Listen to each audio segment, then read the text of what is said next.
What's up, boys and girls? Good morning, good afternoon, good evening. Wherever you are, I hope you're doing well. You're listening to Just My Two Cents. It is November 22nd, 2022. Thanksgiving's getting real damn close.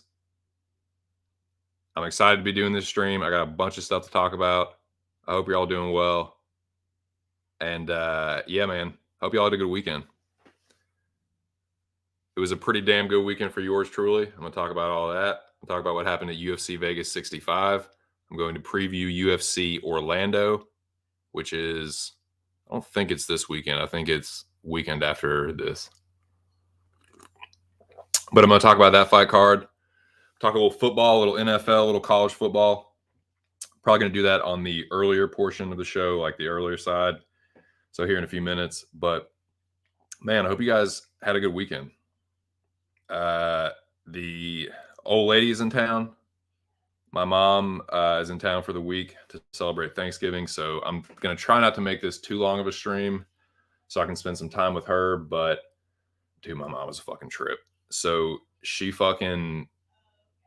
shows up with a handle of Proper 12. And I'm like, Mom, you know whose whiskey that is, right? Like, you know whose liquor that is. And she's like, no, who? Like that's Conor McGregor's Irish whiskey. And she's like, McGregor, the guy from Star Wars? Like, no, Mom, not fucking Ewan McGregor, Conor McGregor. She's like, oh, wow, I didn't know that. It's good. She loves it, dude. Apparently she's got it before. But yeah, she had no idea it was Conor's. This is funny. But yeah, she's in town for Thanksgiving. But I do think I'm going to stream for at least 2 hours. Probably a 2-hour stream, maybe a little bit more, but we'll see, man. I hope y'all doing good though. Let me go ahead and drop the link in the Arkin Dome real quick. Let this stream kind of get warmed up here. UFC Vegas 65 was a good event for me.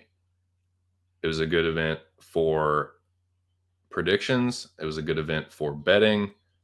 I was reasonably entertained, and I enjoyed the event overall. See some people in the chat. Morning, bananas and grapes. How are you? Gonna go make some coffee. Nice, dude. I got my coffee right here. Shout out to my fake sponsor, Walmart and Great Value. Their store brand instant coffee is all the coffee that I drink. Well, not all the coffee, but most of the coffee that I drink. So shout out to them for fake sponsoring your boy, keeping me afloat in my dreams. So yeah, man. Good morning, bananas and grapes. Shout out to Fight Night Picks. Wong Yun. What's up, Wong? How was your weekend? What's up, Lobby? Was the Derek Lewis fight canceled to justify DK late swap change? Probably, dude.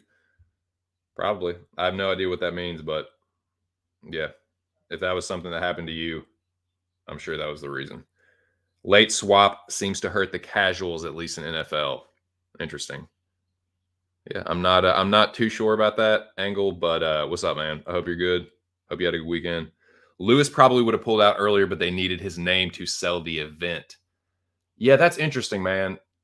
That whole thing was weird. I haven't looked at any news articles or anything or really followed up on that, but yeah, the main event got canceled the day of.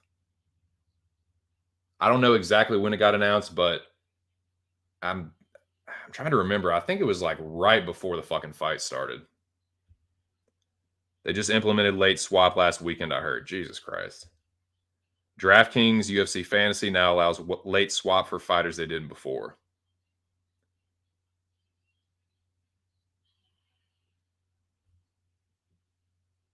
Okay, so are you saying, help me understand this, and I'm being serious.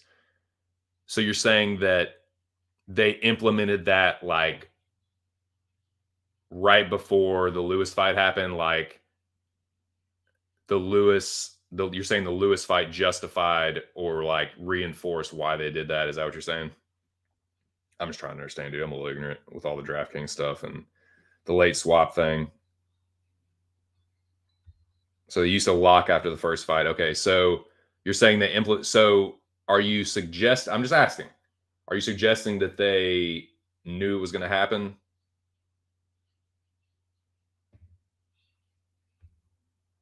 They implemented it last week. I heard a lot of people complaining about more duplicates. Interesting. Okay. So yeah, okay. Hmm. That's fucking interesting, man. That's fucking interesting. Boys, I'm sorry if my voice is kind of fucked up. I was a hollering all fucking weekend. I'm pretty hoarse. So yeah, if the audio isn't great on my end, I apologize. But it was worth it, dude. Boy, I had a good weekend, man. Enjoyed the sporting events. Speaking of sporting events, let's just get to some of this fucking football talk, dude.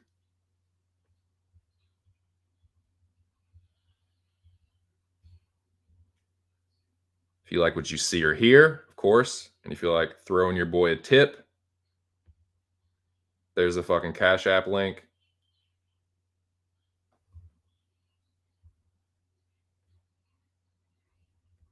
Shout out to all the people that have donated in the past. If I can find that fucking banner, there it is.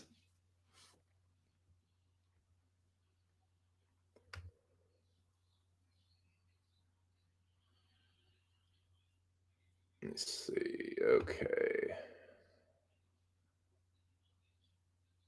On the docket today, boys, is what we're going to do. And do a little college football talk, a little NFL talk.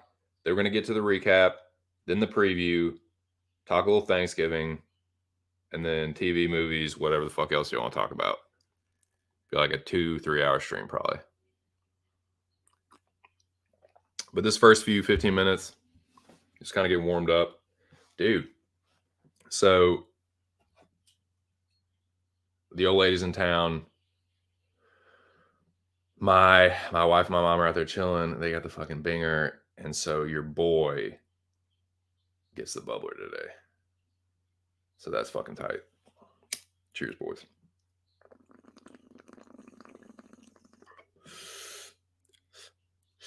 My other fake sponsors today are the grower of this super bombastic Virginia homegrown.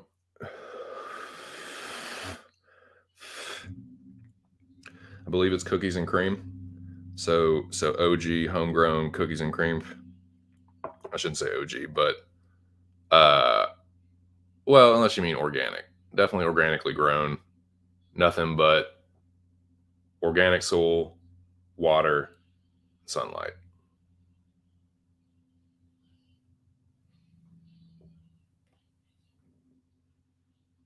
But yeah, dude. Talk a little football, boys. Get stoned, talk a little football, drink some coffee, get warmed up, and then I'll get to this damn old recap.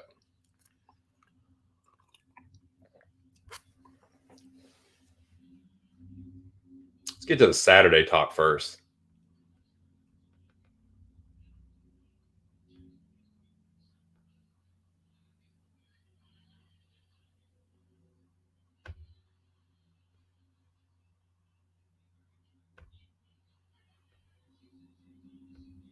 How about them Hogs, baby? Woo pig. Yes, sirree. Hogs beat the fucking dog shit out of Ole Miss, dude. Number 14 Ole Miss. fucked them right. We ran their fucking sorry asses right out of Fayetteville, dude. Ole Miss might be our bitch forever, man. I've said this on streams before. I don't know what it is, dude. There's certain teams that have our number. Alabama, Texas A&M. We have Ole Miss's number, dude. Doesn't matter how good or bad we're doing or they're doing. We tend to fucking get after it with them. That final score is not reflective either of how that game went. We were up in that game the whole fucking time. It was like 42-6 at one point. We let off the gas a little bit. Pittman even admitted it, but they won't come back and win in that game, dude. We had that game locked up pretty much by the third quarter. We needed that, dude. It was important not only to give us a winning record, but bowl eligibility was on the line. So we fucking destroy Ole Miss. We're bowl eligible. How about them Hogs, baby? Needed that one. God, dude. My voice was almost gone before the fights even started. And I was definitely screaming during the fights, dude. But that's what's up.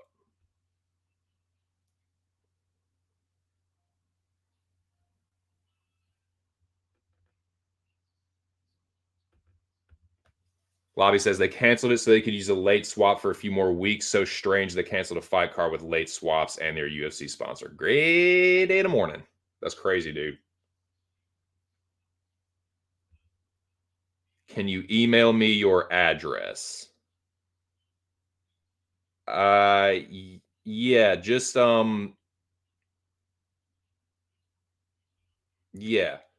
If you feel comfortable with it, like either put it in the chat or drop it in the you're not on Twitter, are you? That'd be the easiest thing to do is just hit me up on Twitter and DM me the shit. So you don't have to put it in the fucking chat. How about that? Yeah, dude. You want to talk about fucking being the one? Dude, that was some fucking Neo from the Matrix bullet dodging. I'll tell you what, Wong. Y'all have, and Dallas can't really talk too much, but dude, y'all have skated by some not very good teams. I mean, y'all beat us. We did have our backup quarterback, but y'all beat us. That's a good win. The Minnesota win still looks good, but dude, the Colts are fucking reeling. So, but a win's a win, dude. A win is a win, is a win, is a win, is a win. So, congratulations. You got it done by hook or by crook. So, yeah. Lobby says he wants to do a little Senko talk.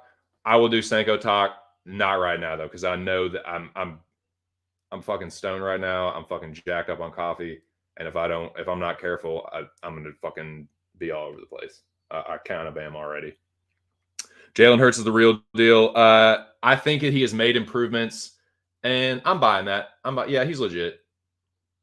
He's legit. I'm not gonna say he's like elite or anything, but he's a legit good quarterback for sure. Awfully convenient, isn't it, Lobby? But change for the best. Yep. What's up, Noah? Homie Noah in the building. Wong saying, what up? Shout out to Wong. I'm telling you, dude, it's going to be a showdown.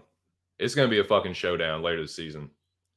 I'm pretty sure those games are like the end of the year. I got to look at the schedule, but man.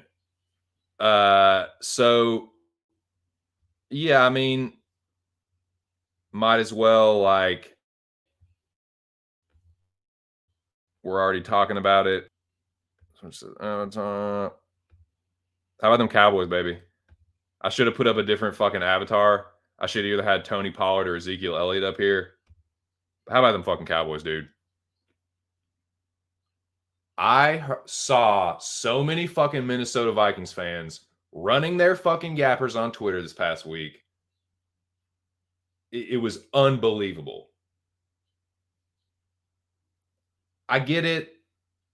You're on a 7-game win streak.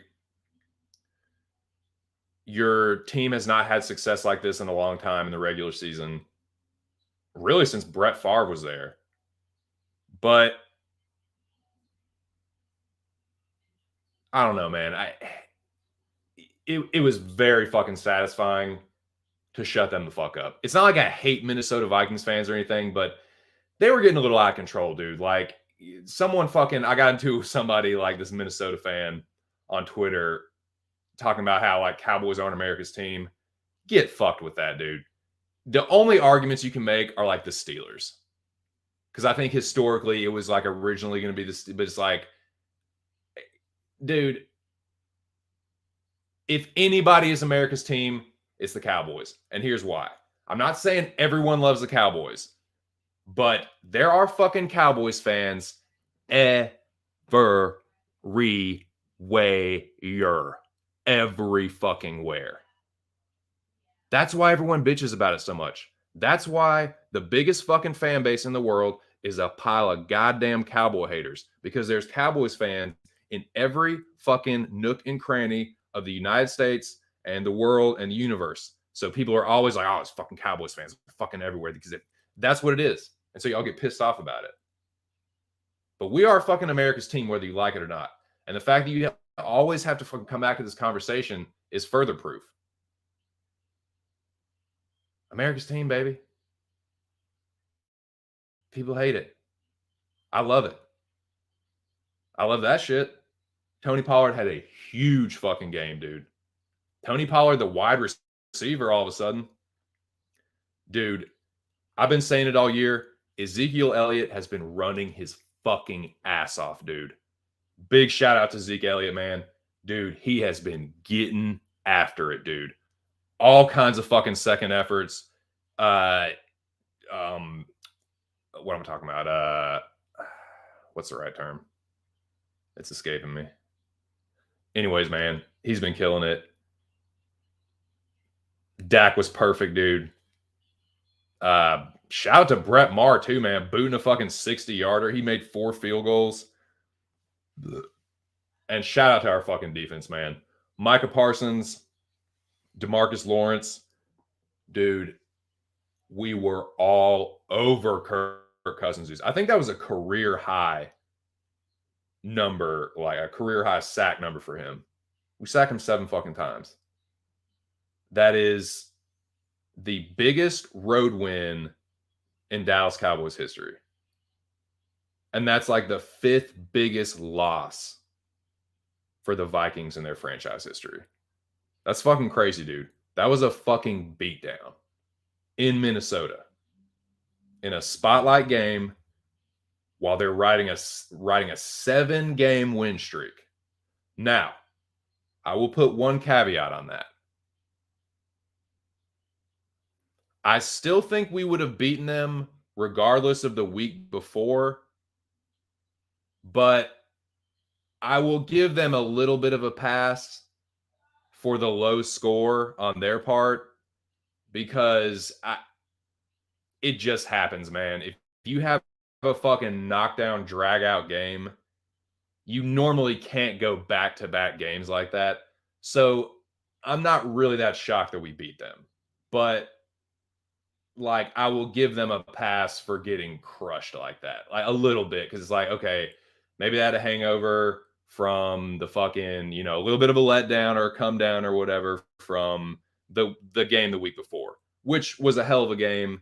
They played their fucking asses off. I will give Minnesota credit for that. And I won't totally shit on them, because it does kind of just shit on Dallas. It's like, okay. So I'm not going to go too far with that. But yeah, dude. The Cowboys are the fucking real deal. Fuck that Green Bay game. That Green Bay game was fucking bullshit. Going back and looking at that, we got fucked so bad by the refs on that one. It was like, dude, as soon as we started putting a drive together, here come the flags late in the game. So whatever. Yeah, Rodgers is a Cowboy killer. He always has our number. That game had narrative written all over it. McCarthy's first return to Lambeau. Like, okay, man, what? That's a little too convenient. Like, it was. Green Bay got penalized less than 200. We got penalized less than 200 yards for Green Bay. We got penalized over 500 yards. And a lot of it, not most of it, but a lot of it was in overtime. Conveniently when we're getting momentum. Anyways, that's whatever. I don't look too much at that game. The Philly loss, we had Cooper Rush. So I'm not too down on Dallas for that either. Tampa Bay game, first game of the year, fucking bullshit. So like, yeah, I mean, if you're an Eagles fan, like you lost to the fucking Vikings. We crushed the Vikings. But, it's the beginning of the season. So I'll give them a pass for that. I'll give us a pass for losing to Tampa Bay first game of the season. I don't give a fuck about the first game of the season. I just don't. So looking ahead, it's going to get fucking interesting, dude. And that brings me to, boys, we got football on Thanksgiving. It's one of the best things about Thanksgiving. I love the way they lay it out. 3 games, got an early game, midday game, late game. It's perfect, dude. You don't have to worry about, are they going to play this game? Am I going to be able to find this game? Everyone's going to get to watch the same fucking game. You got to worry about, dude, I fucking stream the Dallas game, dude. I may or may not have had to stream the fucking Dallas game because locally, guess what we got? Fucking Cleveland and Pittsburgh. You fucking kidding me, dude? In that spotlight fucking game, we were forced to watch Cleveland and the fucking Steelers. So yeah, that fucking sucked. But anyways, man, this is why. Another reason that these games are, football on Thanksgiving is awesome to begin with, but another, I guess, layer of intrigue to these games is both us and Minnesota are playing on Thanksgiving. So we get to see sort of like I'm giving Minnesota a pass for the hangover from the Bills game. I'm interested to see what happens with these 2 games with both us and Minnesota, because it's like, okay, how do we bounce back? Are we going to have a hangover from that butt whipping? I don't know if that's the case because we didn't have some fucking shootout with them where we're in the trenches the whole fucking game and it was a really rough game on us physically. Like, it was just downhill skiing. So I don't know if that's going to be the case with us, but for Minnesota, how do they fucking respond, dude? Can they fucking shake that one off in fucking 4 days? I mean, let's look at these games, dude. Early game isn't terrible. The Bills, hey, tough loss for the Bills, man. Can they bounce back against the Lions?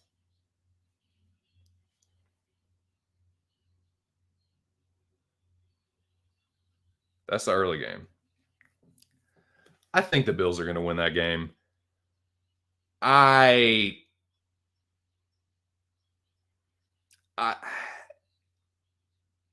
don't think the Lions are all of a sudden going to fucking, because they beat the Giants, are all of a sudden like, nah. I don't think the Lions are going to do shit. I think the Bills are probably going to beat them.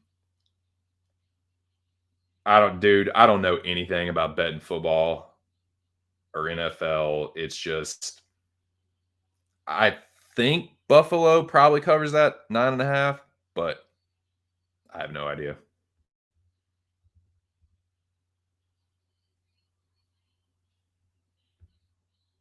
Fuck yeah, dude. Yeah, it'd be a good game for sure, man. We'll see. We'll see, man. I'm really looking forward to that one. Saw that thread. Best reply I saw was Vikings are hardly even minute. Dude, it's true, man. Like, I don't get it, man. I mean, I kind of do. I do, but I don't. I do, but I don't. I understand them being psyched out, but it's like, take it easy. I agree, man. I'm still waiting to see that. Still waiting to see. That's the one hurdle he needs to get over. We know he has the talent. We know he has the potential. We have all the ingredients now. We have good wide receivers. We have a fucking thunder and lightning running back duo. We have a good defense. What's the fucking holdup here? Dak's healthy. He's playing lights out football. That needs to continue. I really hope that continues, man. So yeah, you're right. No, I was talking about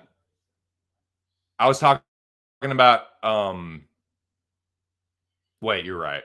Who the fuck was I? Yeah, y'all were undefeated. The Vikings, they beat fuck, who am I thinking of? They lost to the Vikings the first game of the fucking season. I can't remember. Anyways, I'm fucking stoned. Sorry.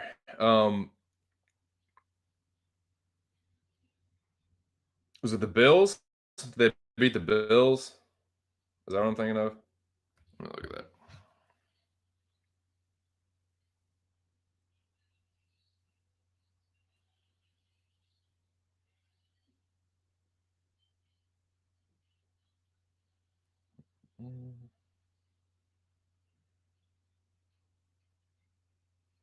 The Vikings. No, the Packers. The Packers. They beat the Packers. Yeah, y'all beat the Vikings. That's what I was thinking of. Y'all beat the Vikings bad. Yep. I was thinking of yeah. I know what I was doing. I was thinking of the Vikings and their early season loss. Yep.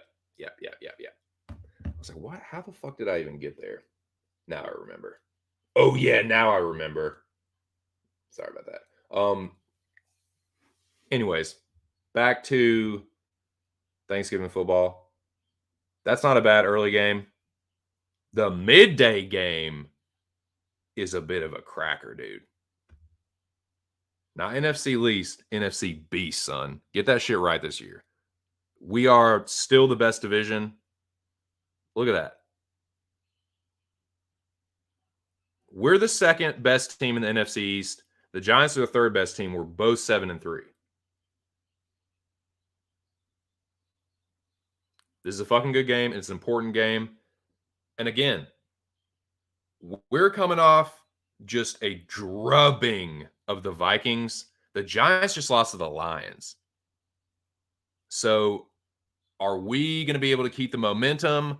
Are the Giants going to be looking to like for some get back, dude? Like we're going to take our frustration out on the Cowboys.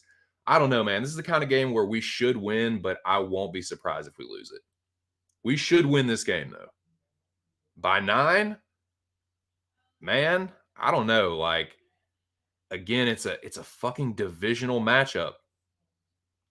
Fuck, dude. Again, we should win it, but I won't be surprised if we lose it. This is the kind of game that Dallas is kind of known to choke away, where it's like you should win. You have every reason to win. I think we're a better team than the Giants. What I'm worried about is a little bit of we don't necessarily need to repeat a 40-3 just fucking ass whooping, but can we remain focused? Is what I'm trying to say. Because we're going to need to be focused here. It's a divisional game. I always say that about NFC East teams. It doesn't matter how good or bad the teams are, they're going to play each other tough. We don't like the Giants. They don't like us. It's the same thing with the fucking Commanders. Ask fucking Philly fans, dude. It doesn't matter. If it's an NFC East a divisional matchup, you can't take your opponent lightly. So that's what I'm concerned about with the Cowboys. For the Giants, too, man, like, if they can't get their act together and they are still kind of a little dizzy, like a little, if they're in the fucking finish him state of mind, like if they're looking all fucking like ready for the KO blow, we will deliver that shit, dude. Like if they can't shake off that loss to the Lions, we could fuck them up. Like it could be another ass whooping. But if I had to give a prediction, I would say we win a close game. We beat them by like 3. A game that we should destroy them, but for some reason they come out looking like they did earlier this season. I don't know though, man. I think we're the better team. We should win this game, but these are always the kind of games that make me nervous because it's a fucking Thanksgiving Day game. The spotlight is on us. When the lights shine brightest, Dallas has not always put their best foot forward in these kind of spots. So we'll see, man. We'll see. And yet in the late game is the Patriots, the Vikings. Now, normally I wouldn't give a fuck about this game, but I'm interested to see how Minnesota responds because, hey, they could be a potential future opponent in the playoffs. Like, it's in all likelihood, Minnesota's going to make the playoffs. That division kind of fucking sucks. So we'll see, but I wouldn't be surprised if they lose this game. I don't know, man. I don't think the Patriots are very good. I think Minnesota probably rights the ship, but if they can't, man, I don't know, dude. The problem is I don't think anyone's gonna fucking catch them in that division.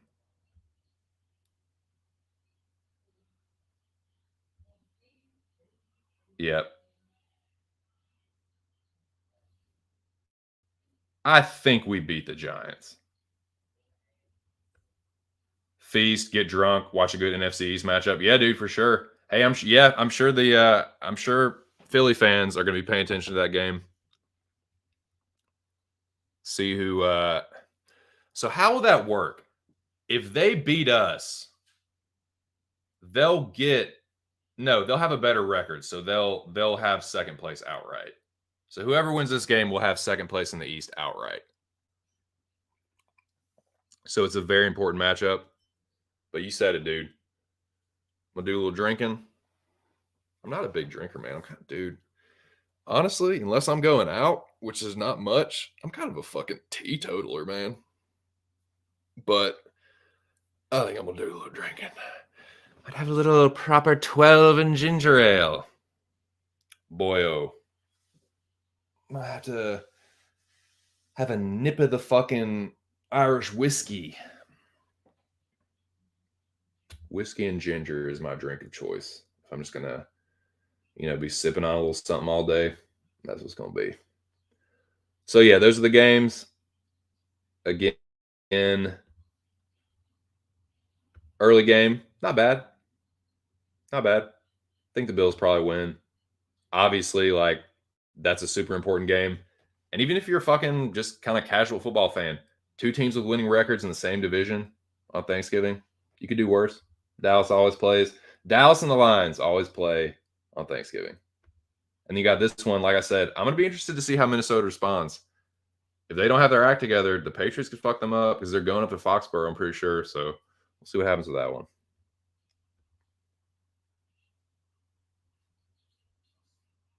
Cheers, Bo. Cheers, Bo Dick. Laid back with my mind on my money and my money on my mind. Quite right. Right you are, sir. Now, I won't torture anyone else. This isn't clickbait. I am going to be talking about UFC Vegas 65. Just had to get that out of the way. Sorry for anyone that was hoping to hear about that right away and had to scurry off. All apologies. All right, let me get to this. Let me change up the avatar. But yeah, dude, that was fucking sick. Hogs whooped ass. Cowboys whooped. Like I said, that fucking 42-27, that ain't those points, those 27 points, most of that was in garbage time. I said at one point it was 42-6. So yeah, the Hogs were in control of that game the whole fucking time. But we're gonna move on. We're going to press forward. Don't worry. I'm going to do what I said I was going to do last week. Just a reminder, keep up my end of the bargain. I'm not going to let myself forget about what a horrible pick Claudio Poyes was against Dan Hooker and how right Rush was, the baddest man in Southern London, Southern London's finest. I mean, Southern London, Southern England's finest. Excuse me. But yeah, shout out to Rush.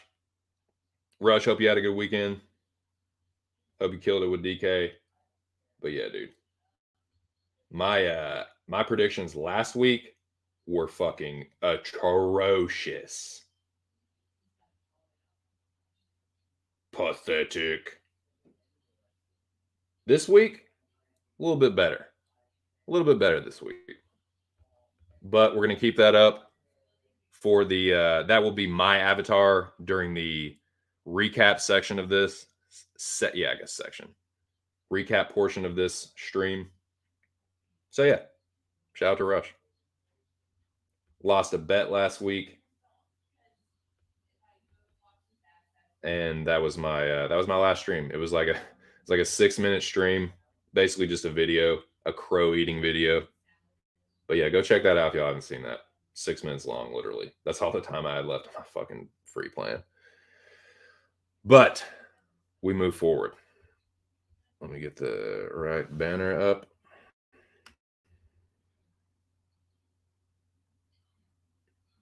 Where is... Do I really not have one to do that? Give me 1 second, y'all. What the fuck, dude? I could have swore I made one of these. Well, I guess not. Let me make one right now.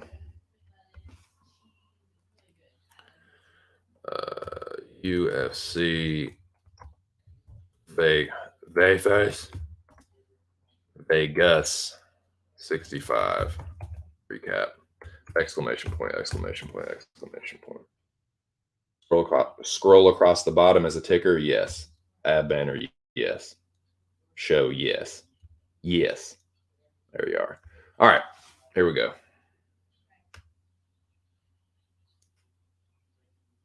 Yes, Rush ruled over this channel last week.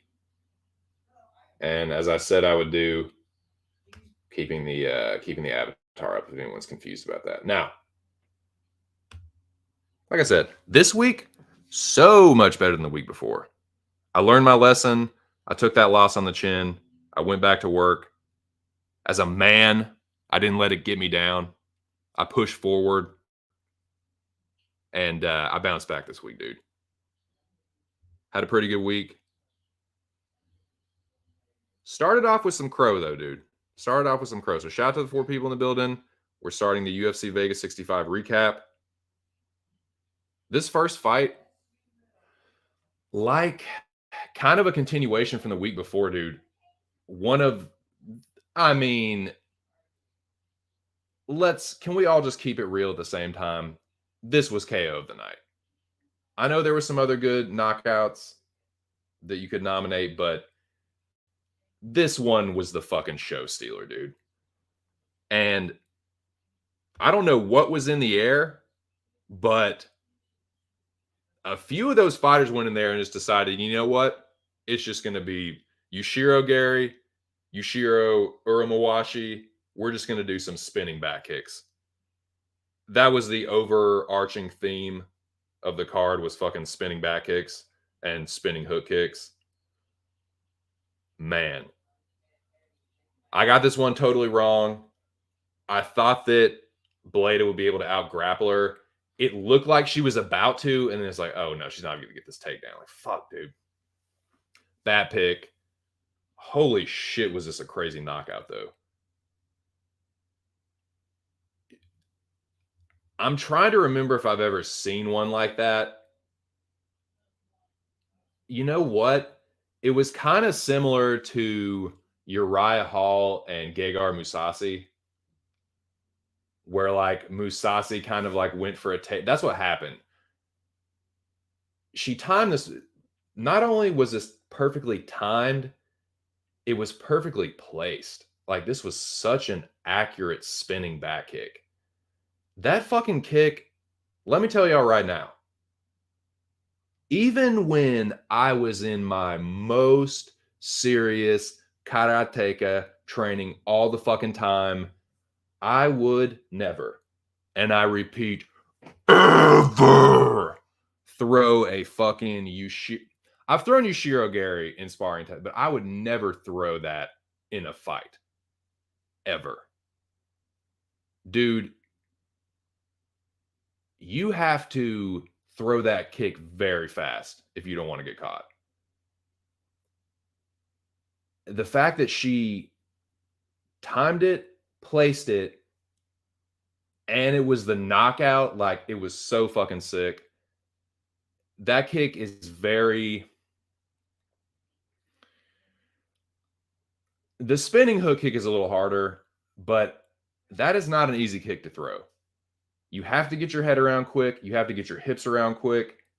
And even when you land it in the right place, the right area to get it that fucking perfect, where you clip her right on the chin as she's diving in for a takedown, she buried that thing in her fucking chin too, dude. Like, Blazer was fucked up, dude. She was like, she wasn't like completely unconscious, but God, was she close. She could see the shadow realm up ahead, dude. That was such a sweet knockout. Shout out to Natalia Silva. Happy to eat that crow. Love to see a knockout like that in a chick fight. So shout out to both of them. Tough loss for Bleda off the bat, but she's 20. She's 20. She'll be fine. You know what I'm saying? But that was fucking sick, dude. Fucking center right into infinity,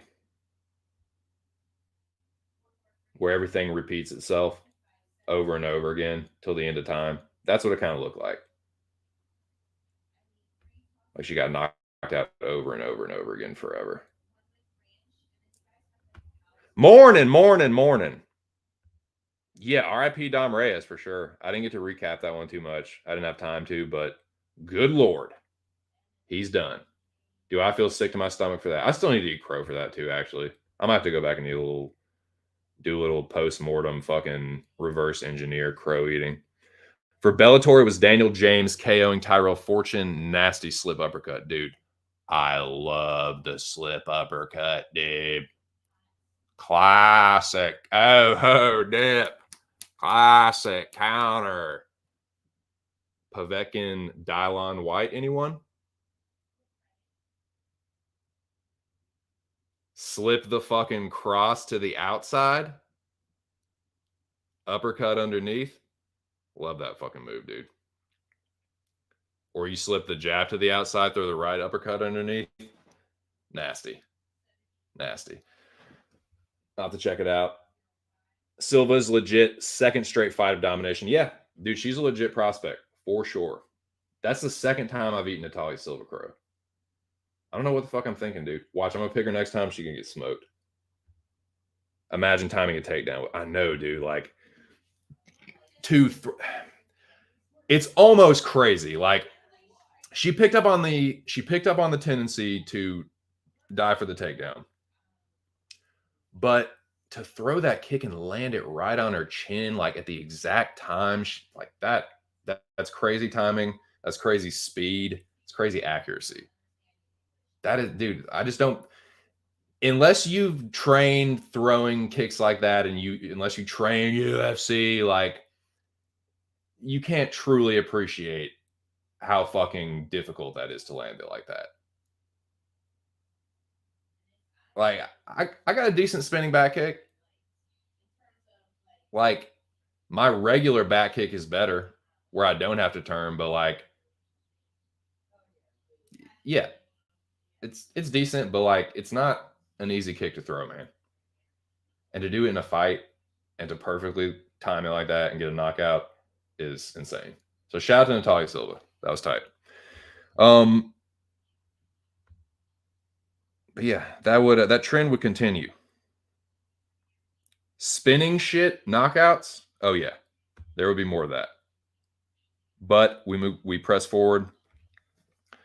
Brady high stand, man, he stands. Excuse me. Whatever if it's a German last name, and it's an I and an E, you pronounce the second letter. So if it was HEI, it would be high stand, but it's HIE, so it's he stand. Brady he stand outgrinds Fernie Garcia. Man, I Grease my 2 cents did return. I was not going to bet on this card originally, but I changed my mind at the last minute. And of course, I put action on Brady he stand. And of course, he gets dropped like 4 seconds into the fight. And dude, I just about threw up because if Brady would have lost this fight, I would have pretty much. I would have had a couple chances to maybe break even, but if Brady would have lost, in all likelihood, I would have had another losing night. But he weathers the storm. He is a grinder, man. Like, he doesn't have the best chin, but he has a lot of determination and heart. He's getting better on the feet with like his kicks and stuff, but I'd like to see, and I say this all the time with like UFC fighters, I'd like to see a little bit more fundamental boxing development, a little bit more, shoring up the basics because he doesn't have the best chin. And I think you can do that and start to learn some like boxing fundamentals, especially like boxing defense fundamentals that could help him without totally compromising his style. But yeah, I like what I see for the most part from Brady. I don't know how much I learned about him in this fight, but it kind of went the way I thought it was going to. I didn't think Fernie was going to fucking plan him like that. I didn't think he was just going to fucking give him a pasting right off the bat. So that definitely had me sweating because, I mean, Fernie knocked out fucking, who's it, Joshua Weems or something? But like, I don't know, man.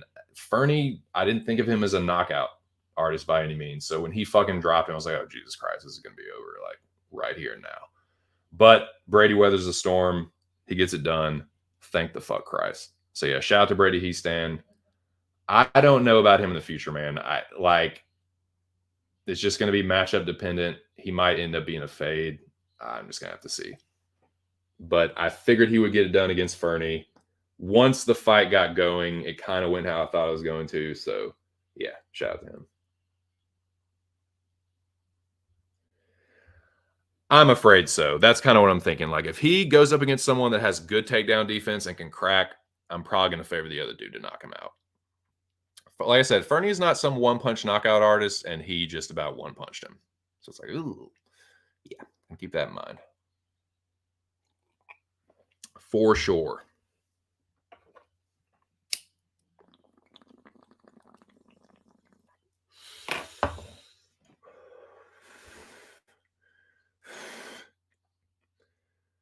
Man, you know what? I ate crow here, but shout out to Titty Ho.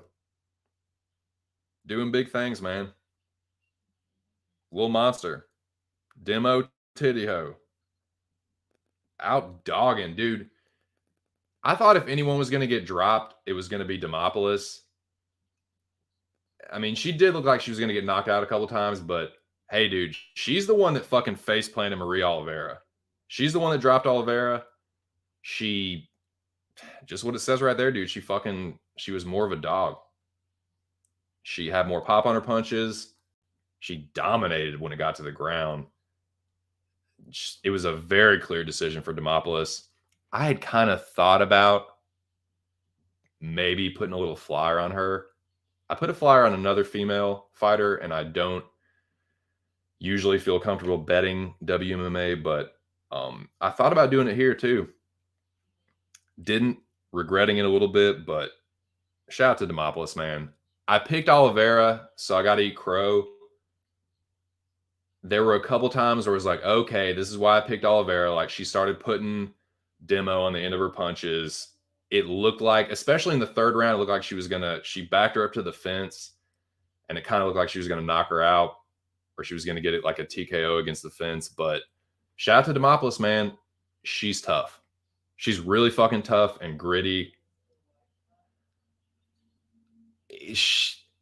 Against a higher level of competition, I'm still gonna fade her. So I'm gonna be looking to fade her in the next one.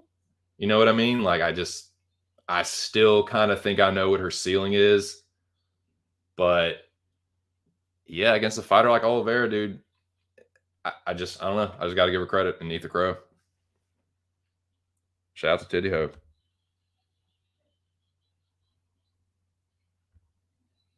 Yeah, I agree.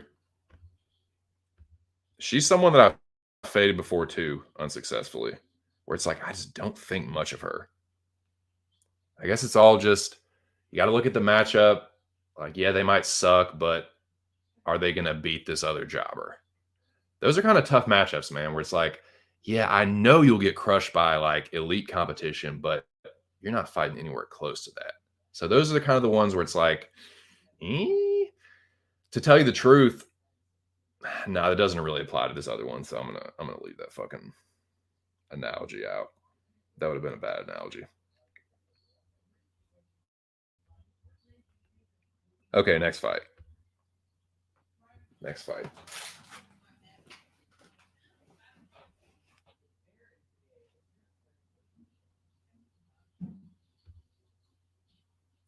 I did this for you. You watching the TV, you know what I'm saying? And all I have to say to you is I hope you chase those dreams with a burning desire. A burning desire with all the fire and all the flame through all the pain, and you cash that tough finals two piece. Ricky Tercios gets it done against Kevin Natividad. This was, I guess, this was the closest play that I had to being a lock. This was my most confident play. So I felt like Ricky kind of did this for me. Like I felt like when this interview was going on, like I felt like he was talking to me. So yes, I chased this two-piece parlay with a burning desire. And through all the fire and all the flame and all the pain, I laid $5 down and turned it into 12. So yeah, Brady Heastan was the first leg. Tercios brought it home. This was another fight, dude, where I was sweating. Again, like fucking Brady, Tercios gets dropped. I'm like, oh my fucking God, what have I fucking done? This was the fight, too, that I was the most worried about. I had Tercios in some other parlays. I had Tercios and Brady in basically every parlay except one. So that I was pretty much putting my night in their hands. He came through. It was a split. This fight was tough to score. I can see. I see why it was a split. Like if they had announced Natividad the winner, I wouldn't have been shocked, man. I was really worried that I was going to get screwed on this one. I had seen some other people betting Tercios. I'm not going to say that like all the money was on Tercios, but man, if he had lost, I think Vegas would have done all right. I don't know that, but man, I was worried. I scored the fight for Tercios, and I remember he got dropped, but then he like won the rest of the round.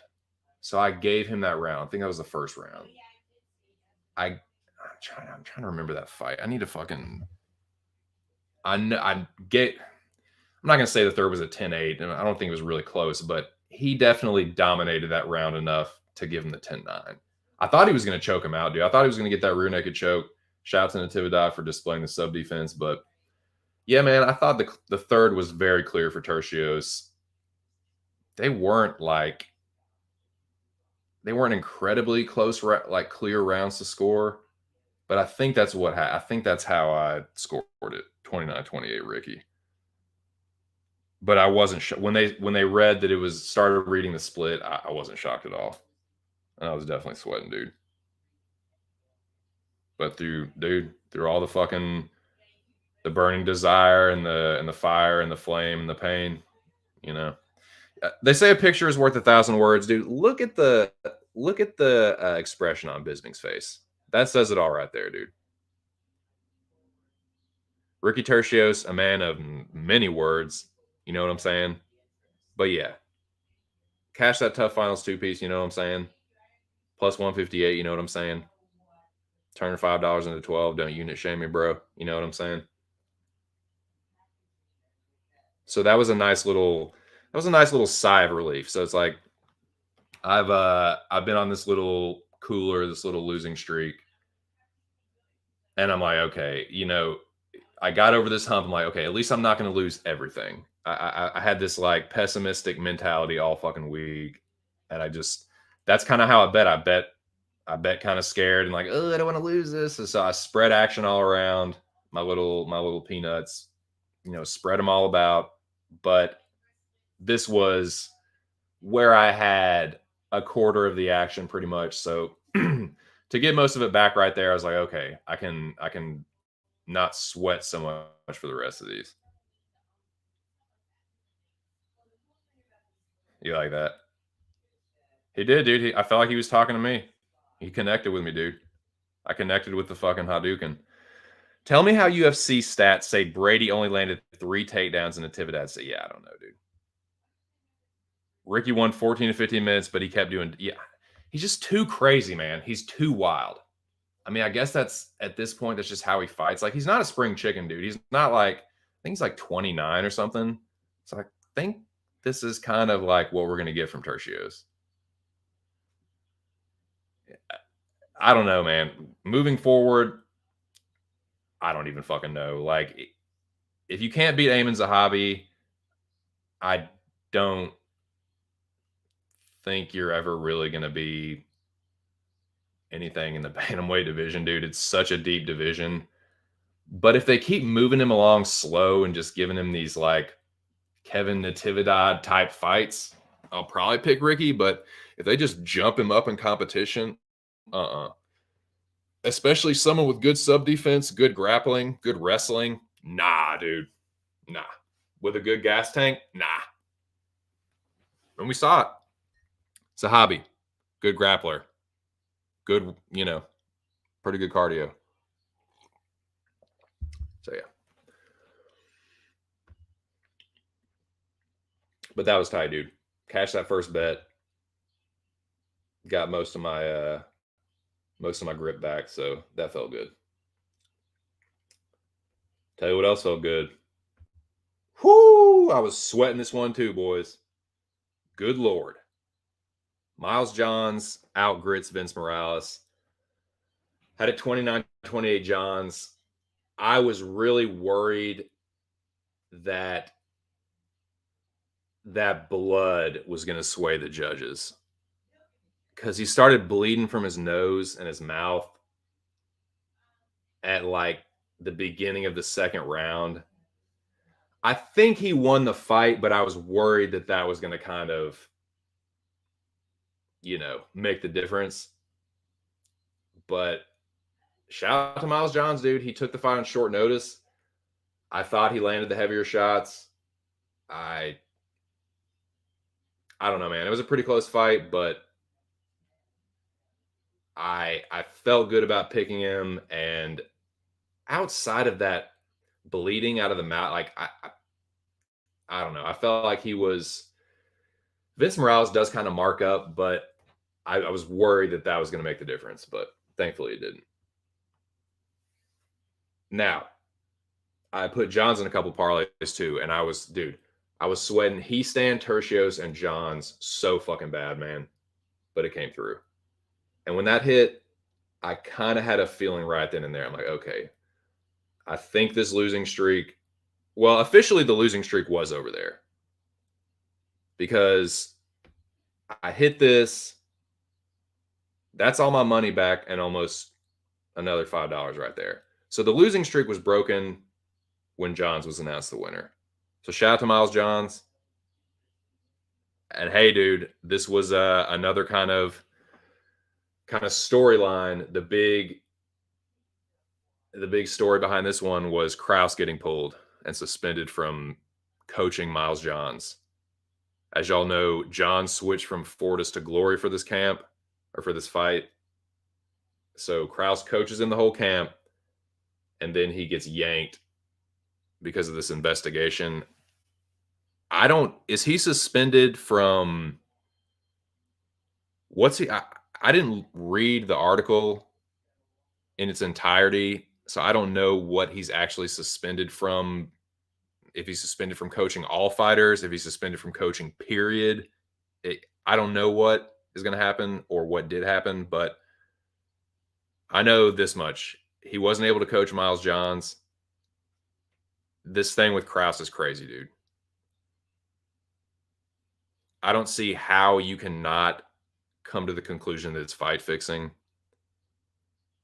They may not get explicit, like smoking gun evidence, but there's too many connections.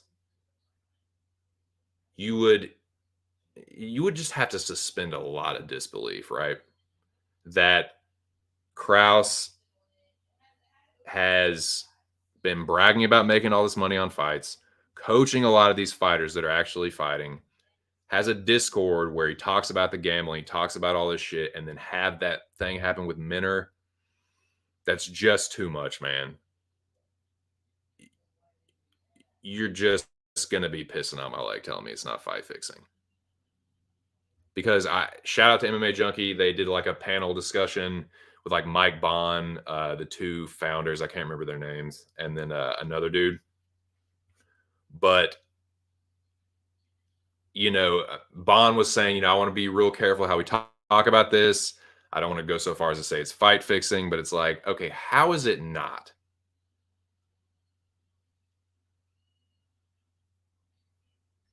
That's what I want to know. How is it not fight fixing?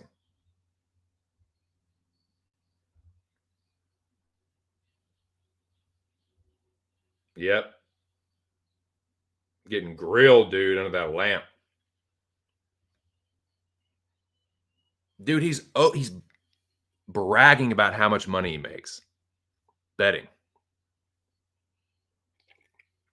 It's too coincidental.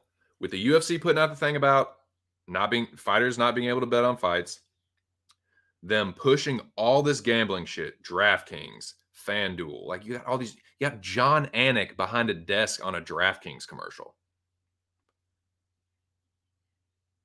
He was oh my god, it's so fucking obvious what he was doing.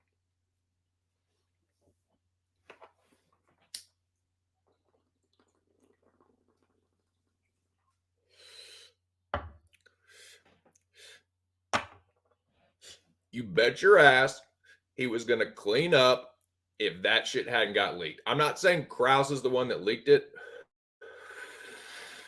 but he was, dude, you're telling me James Krause wasn't going to make money off that Derek Minner fight? Bullshit, motherfucker. Bullshit. Krause was about to clean up. But that shit got leaked. And now he's in deep shit.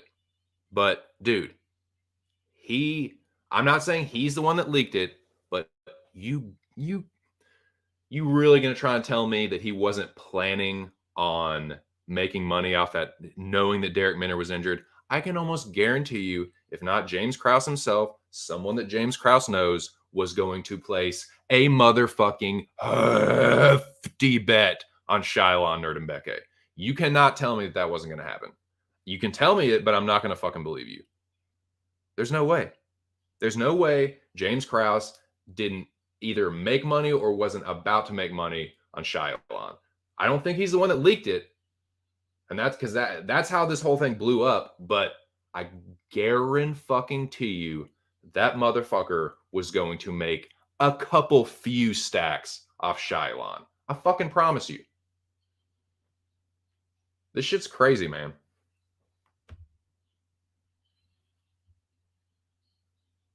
I tend to agree with you.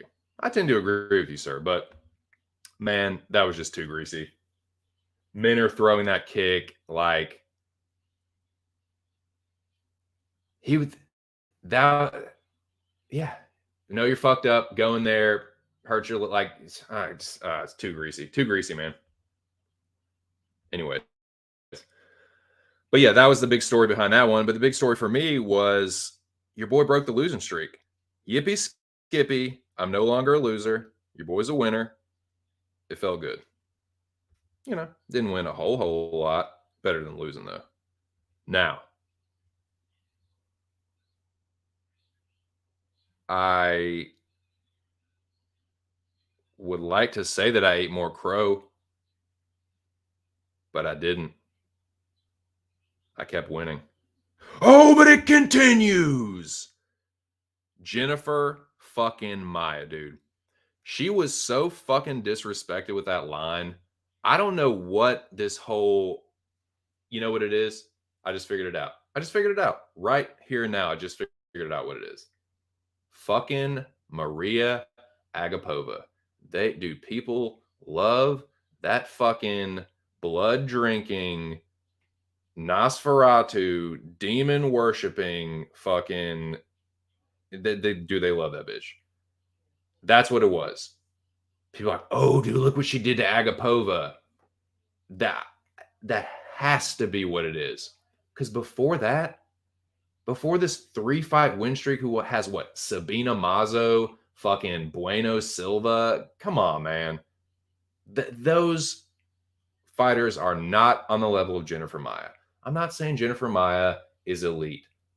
What I am saying is that she is a good fighter. I think you could make the argument that she's kind of a gatekeeper, but this line really stuck out to me.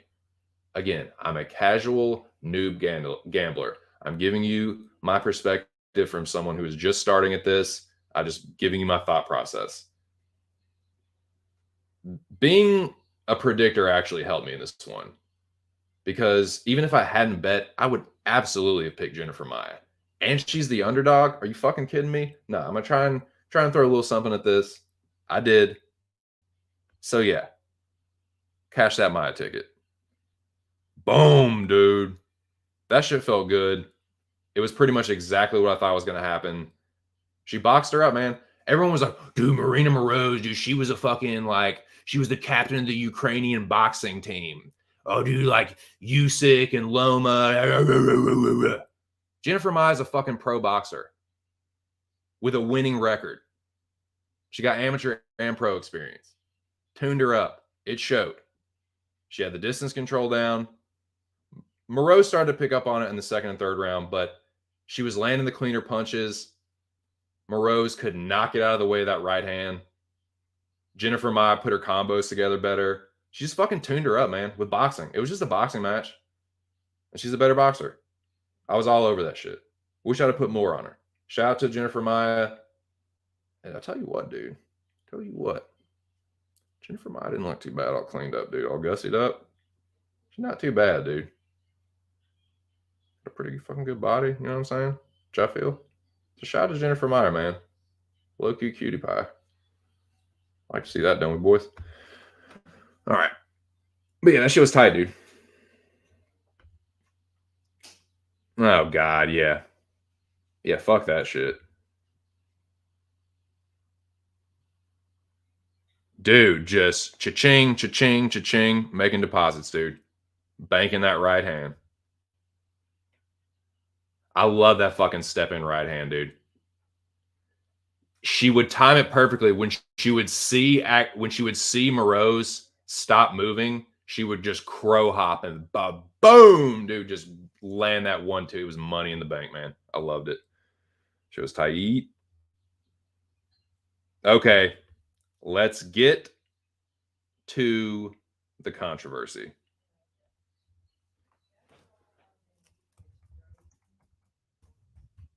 There's always one in there, boys. There's always one fight on the card that has everyone up in arms.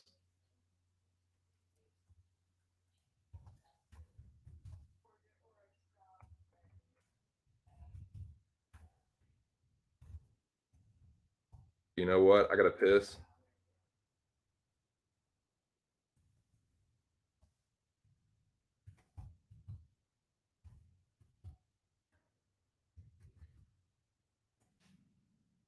So I got a banner for you, and I got another banner for you.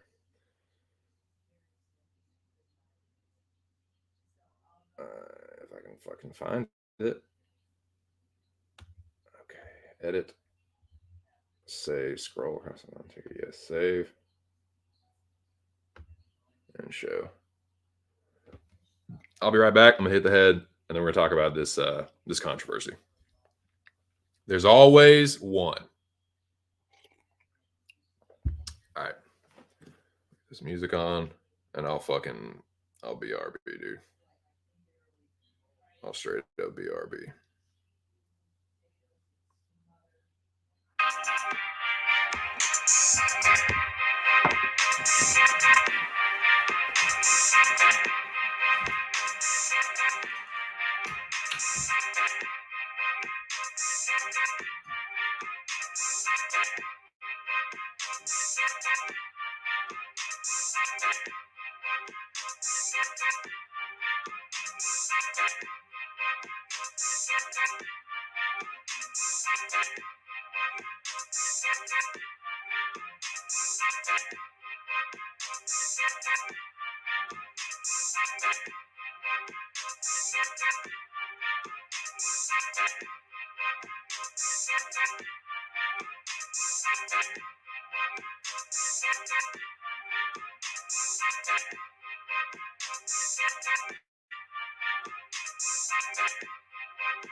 All right.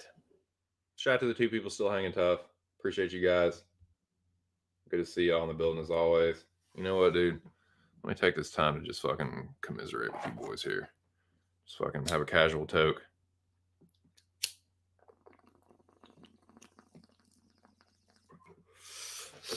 Just a casual toke with the boys.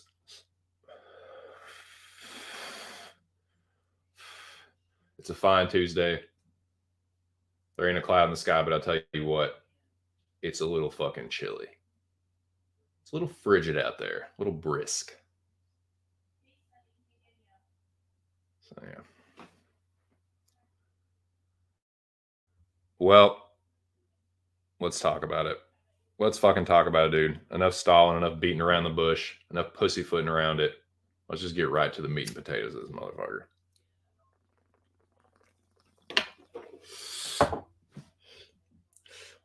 Time to skin this fucking smoke wagon.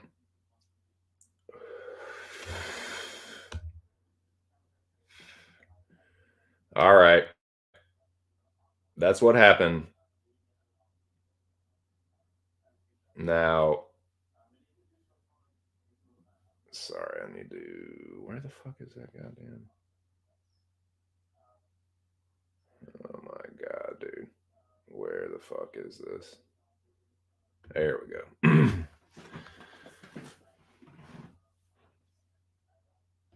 I went back and rewatched this fight, and I watched certain rounds more than once on the rewatch. Truth be told,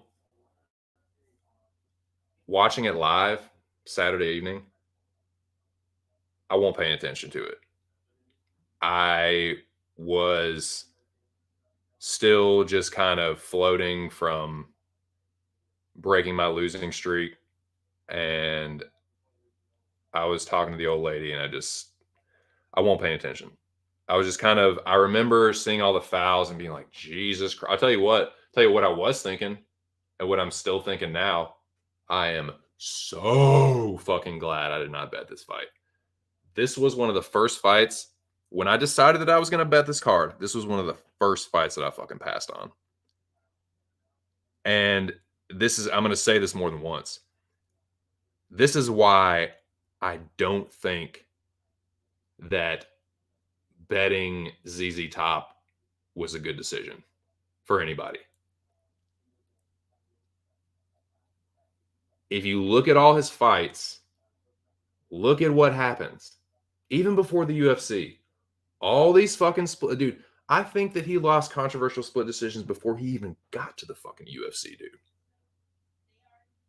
The dude is just greasy and unfucking dependable when it gets to the cards.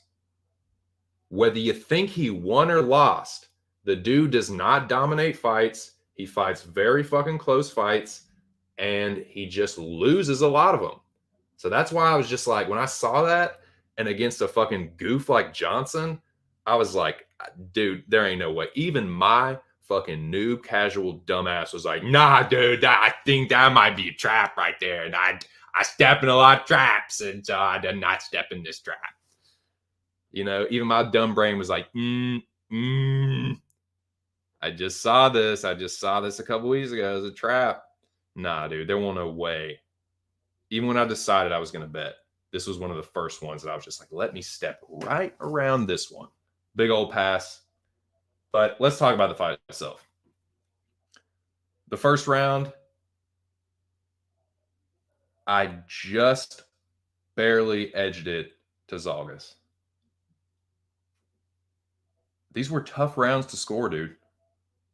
Not only because they were close, but because there were so many goddamn fouls in this fight from both of them, dude.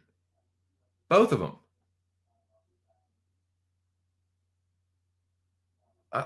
I'm trying to even remember all of them, dude, and which happened in which fucking round. They both fucking need each other in the nuts. They like Charles Johnson kept poking him in the eyes. One time he didn't poke him in the eyes. One time he fucking hit him with his palm.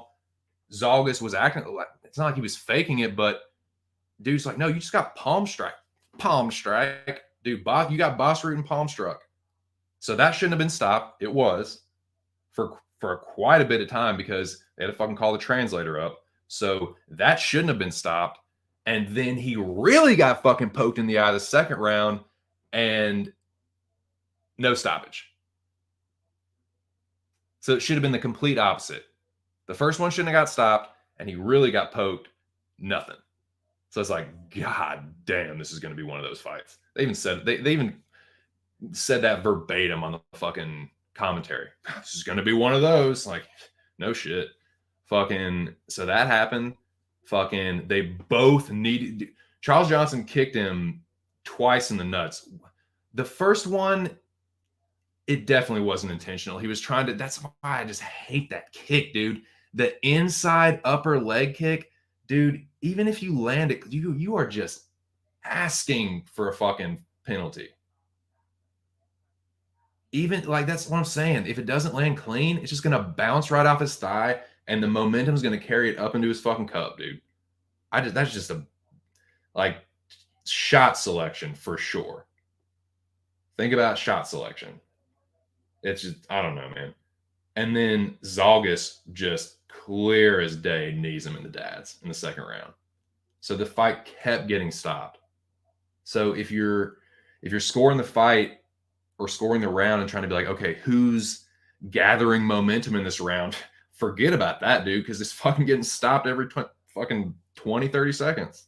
So they were tough rounds to score, man. The first round I ever so slightly gave to ZZ Top. The second round was the toughest round to score.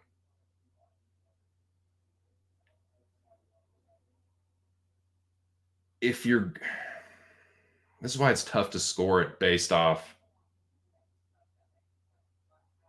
the way. I do think the scoring system is correct and just like damage should be the most important criterion. So in the second round, I scored it for Johnson.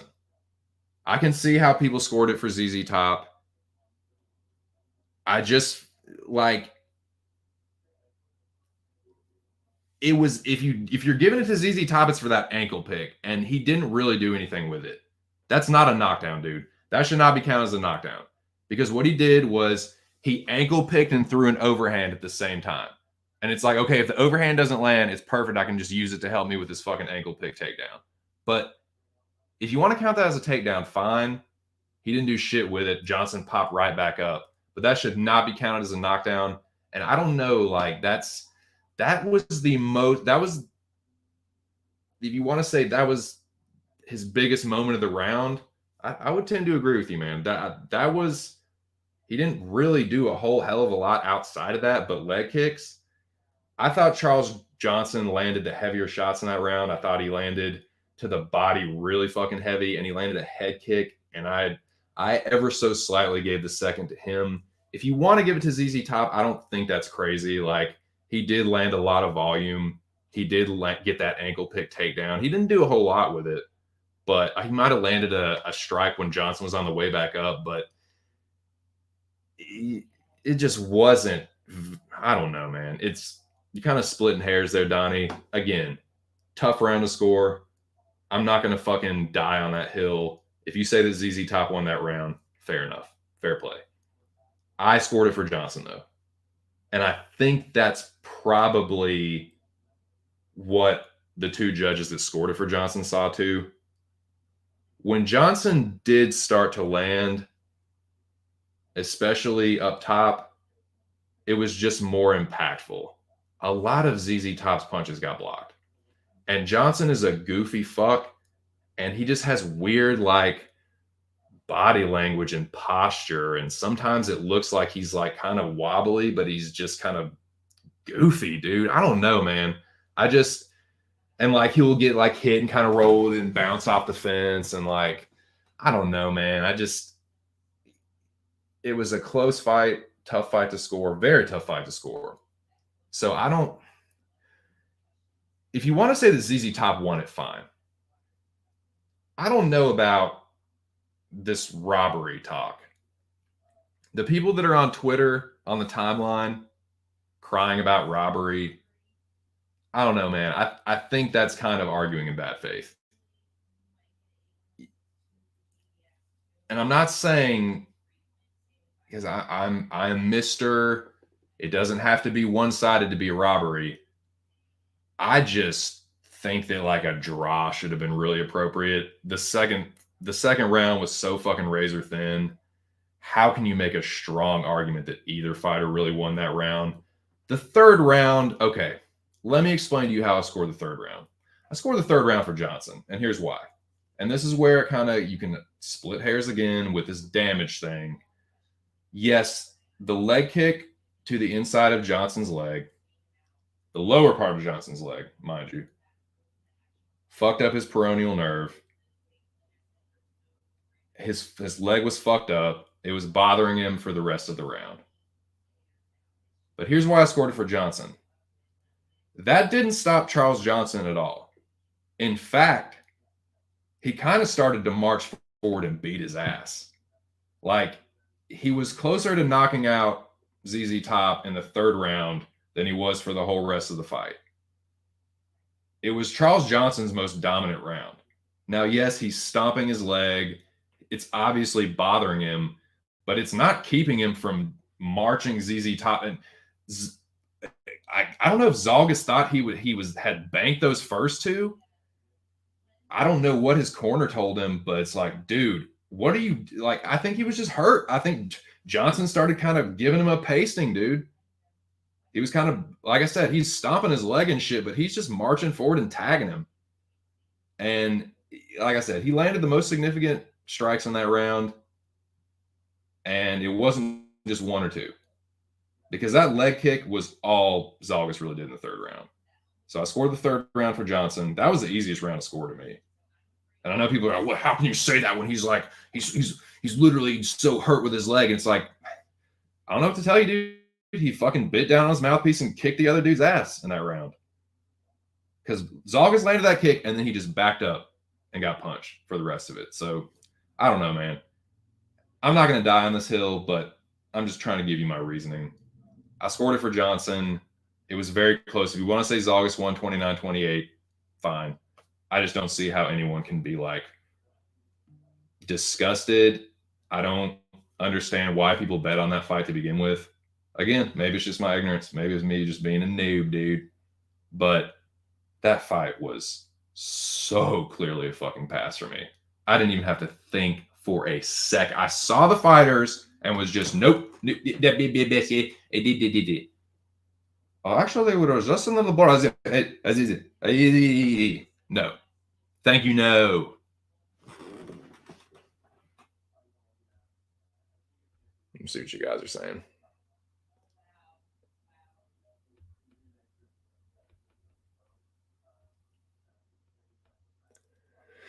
Sketchy fight from judging, reffing, stats, and even both fighters. I agree. I definitely thought ZZ Top won. I thought ZZ Top definitely won live, but I think Charles Johnson wins the other 9 out of 10 times. Terrible IQ. Yeah, I agree.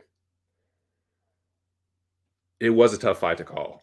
Seriously, dude, I thought that I would have more clarity on the fight after rewatching it, but it was just like, fuck, dude. I just feel even more kind of like, I don't even know. Like, I guess Johnson won. I understand the argument for Zalgas.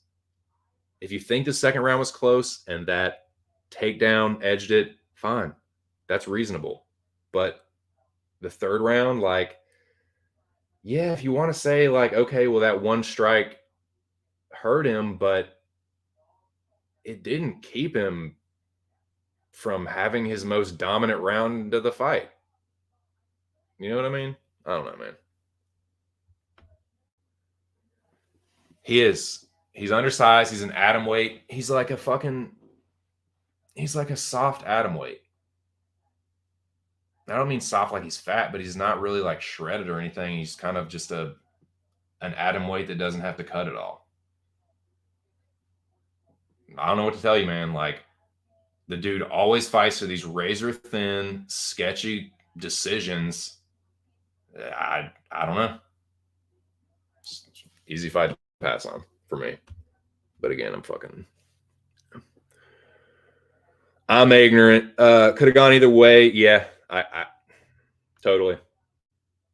But yeah, he retired. It's like, yeah, dude, if you can't definitively beat these guys, you have zero chance of making any kind of a run. He ain't no spring chicken. He's had a lot of fights. He's been around for a long time. And he just, I don't know, man. I have definitely put too much confidence in the dude before. And that was another reason I passed on it. As far from a prediction standpoint, I've predicted the guy to win, I think at least twice. But, and I think I've been like 1-1 picking him. Now it's 2-1. But, dude, I don't know about him, man. He can't put a fucking stamp on these things, dude. He doesn't have a super awesome gas tank. He wings punches, but again, against Johnson, a lot of them were getting blocked.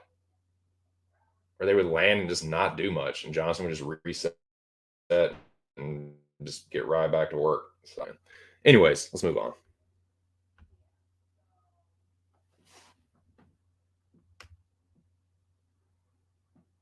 Now, I should have bet this one. I thought about betting it ahead of time, betting Della by KO. And I'll tell you the reason I didn't, and I kind of feel stupid now, because it wasn't plus money. That was such a fucking no-brainer parlay piece. I overthought it. I was like, well, Roberts is experienced. I don't want to totally like disrespect him. Like, there's a chance he could take it to decision. In hindsight, and of course, it's always 2020, but in hindsight, yeah.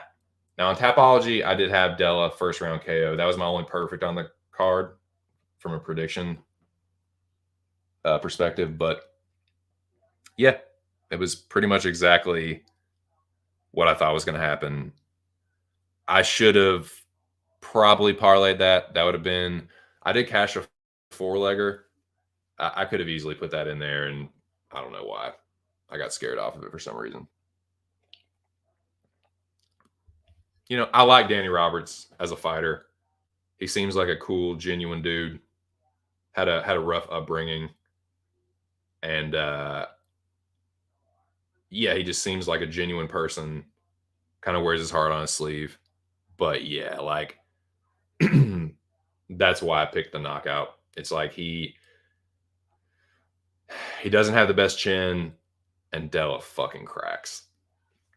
So yeah, pretty easy pick, but I should have bet it too. Oh well, you live and you learn, right? But yeah, not a whole lot to say about it. He's nasty, dude. Della's nasty.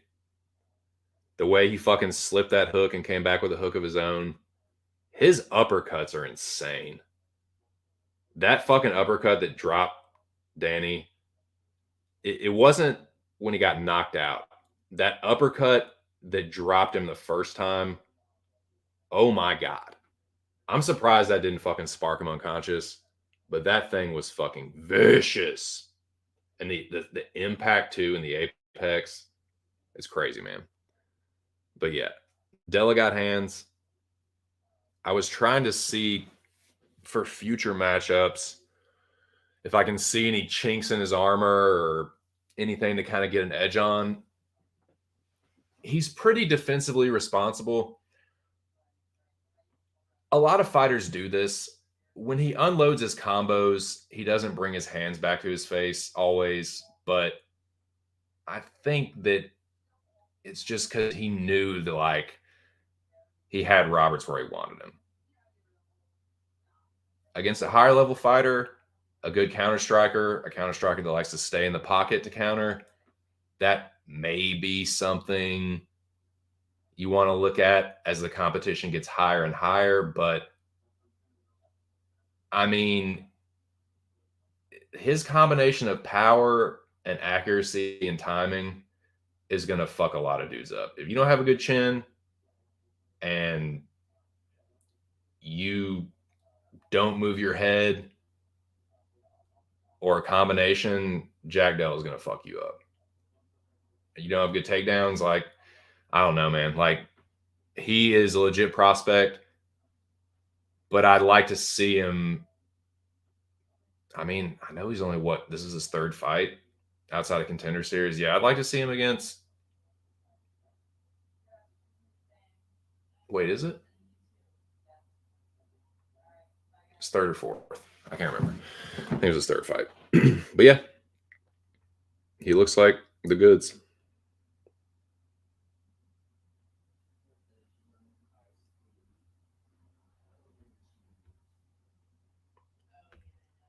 Right? Usually you see that and it's like, nah, it's over now. But he like, and seeing him stomp and all that shit. But it's like he just marched forward and like had his clearest round to me. I was on ZZ Top and felt so lucky Johnson didn't weaponize cardio. Offensively striking did that dumb stomping shit. I know. Almost nailed 2.5 knockout. Damn, dude, that's crazy odds. 25,000. Jesus Christ. New Roberts always get hurt, but usually stays in it. Yeah, he does, man. He's tough.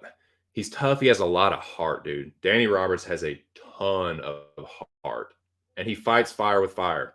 And sometimes it can lead him to victory, but against a dude that hits that tough. What's up, ear? What's up, player? Dudes, this shit is gonna drive me to drinking. What's next for Jack Della? I say, my dude, Michel Pereira. Oh, dude, bring it on, Jack Della. Bring it on. Now that is a good matchup because you can see how Della can deal with a long range striker.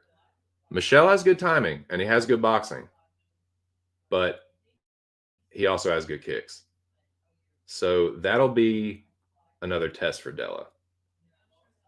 I got to be honest with you, dude. I think that might be a little too much too soon.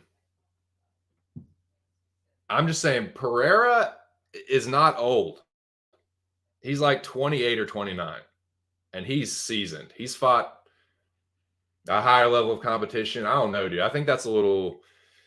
I don't know, man. I guess it'd be a sweet matchup, but I'm gonna take my dude Pereira. I'm gonna take Demolidor, but I'm biased.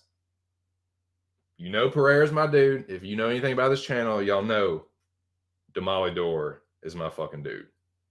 But yeah, that's a tasty little matchup. Not mad at it. Definitely not mad at it.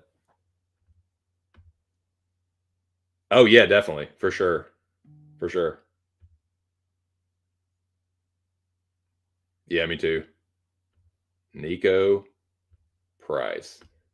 Yeah, Nico Price about to fight uh who's he fighting? Fuck. Sorry, on the tip of my tongue. Shit. I can't remember. It's this weekend, isn't it?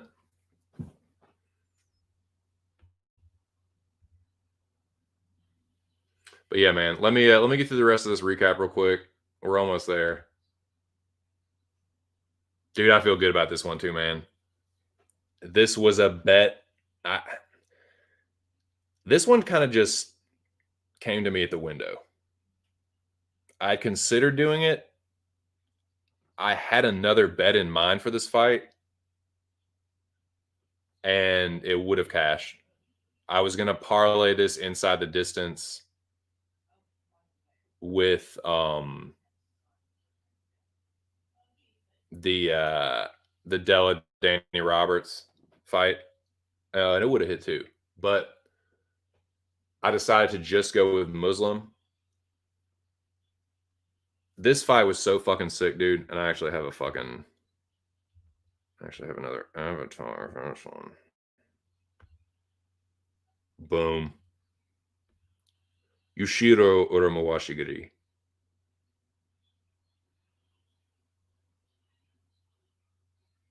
Muslim Salikov is the new Edson Barbosa.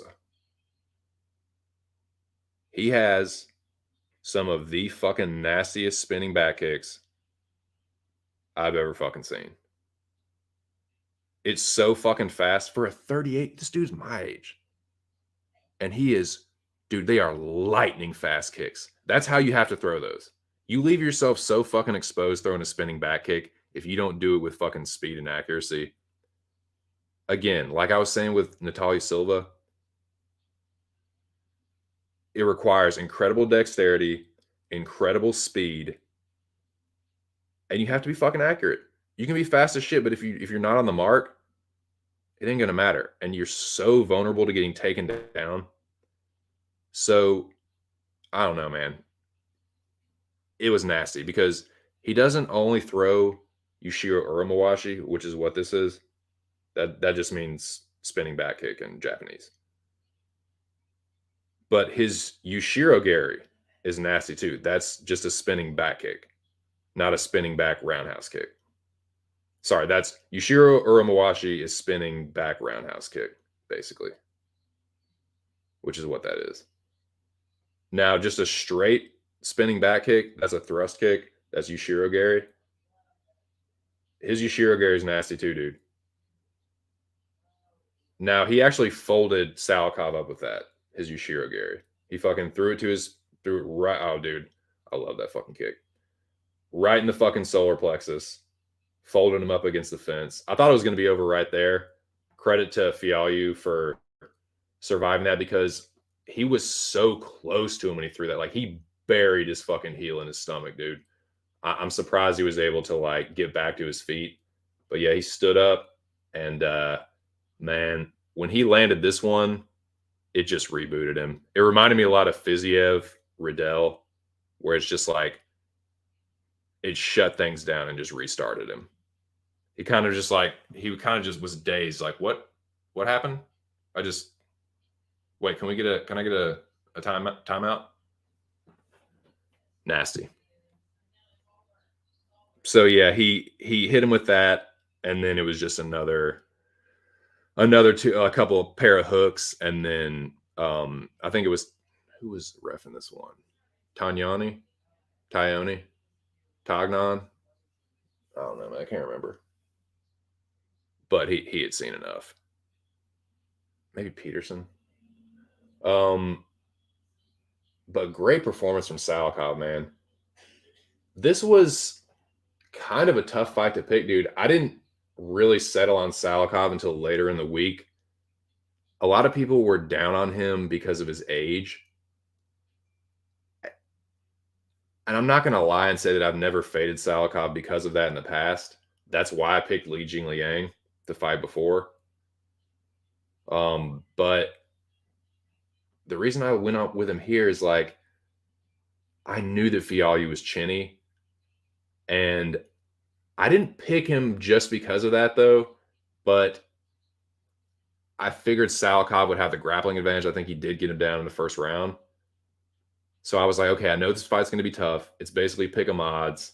I think Salikov's a better all-around fighter. Yes, he's older. That concerns me. But it's just because Fialho is younger, it's like he's got a dodgy chin. And Salikov fucking cracks, dude, and he's fast. And I was like, yeah, I think Salikov might actually win this one. So I'm not going to say this is my most confident pick, but I just was like, you know what?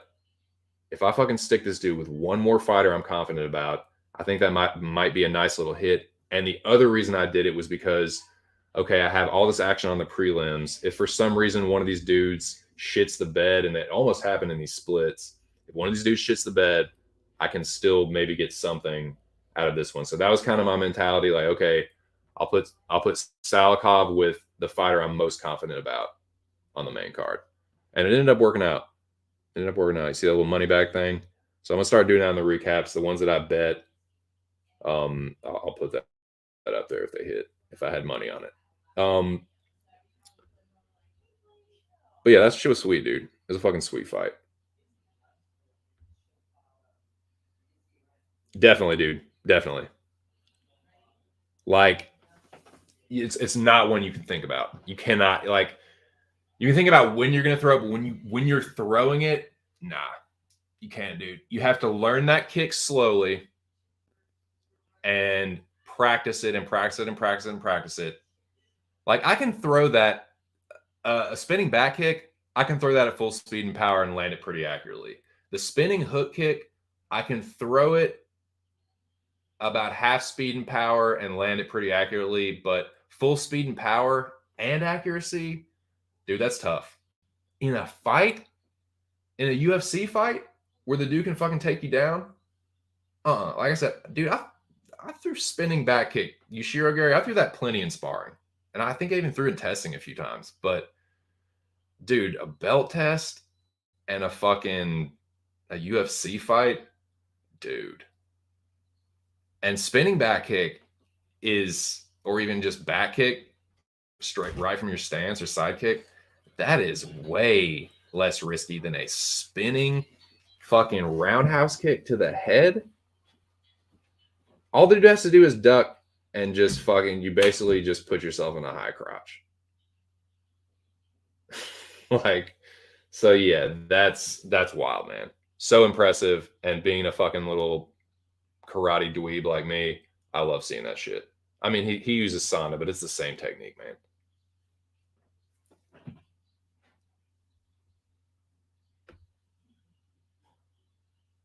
It's gnar, dude. To throw that kick, you have to get your head around first. That's the first thing you do. When you throw a kick like that, you have to look first. If you don't look over your shoulder first, try throwing that kick not looking. You'll fall over. So you have to get your head around first, and you have to spin your head around and look over your shoulder and turn your hips over at the same time quickly. Then you throw it all happens at once, but that is the snapshots. Head around, hips around at the same time, basically, and then throw the kick. And then boom, boom, boom. it's to have the confidence to do that and to have the accuracy to do it over and over and over. That's his dude. That's his like third or fourth fight that he's won by fucking Yushiro Ura. He almost won it with the fucking Yushiro Gary, the spinning back kick to the body, the one that fucking Silva knocked out Bleda with. It's insane, dude. It's fucking wild. But yeah, it does. It's muscle memory. This was my one hiccup as far as betting. Oh, I need to put that up there. Let me put this up there. Keeping with for consistency's sake, rather. Search money. Yes. Yes. Yes. Okay. This is my one hiccup, and I'm glad I didn't put more on this. I almost did. I almost put more on this fight, but I did not. Waldo Cortez Acosta tunes up old Bobo. You know what happens, dude. Cortez Acosta definitely have potential. He's a decent low level, prospect, I guess. He is powerful. He's not one punch power, but he's faster than I given him credit for. He is tough. I really thought that the low kick was going to bother him a whole lot. Of course, Sherman didn't throw a whole lot of low kicks. It was a weird fight, man. It looked like Sherman was almost like waiting for him to get tired. And he did, but it was like he just kept throwing. So I don't know, man. It's tough to gauge what you're going to get out of a guy like that, especially an undefeated fighter when you're fighting guys like Vandera and Sherman. Like I said, dude, the lower level of heavyweight is just this turnstile of jobberdom. Sherman, Vandera, Collier, Parisian. It's just like, Jesus Christ. I can barely fucking keep up with these jobbers. And that's the kind of like competition he's been fighting so far. So it's like, who the fuck knows, man? Yeah, the undefeated thing, he remains undefeated. He's 9-0, I think, now. But moving forward, like, dude, I don't know. You fucking tell me. Y'all tell me, man. I don't know what to make of it. It's tough to extrapolate that further down the line. Which I feel like against anyone decent, I think he might get fucking chinned.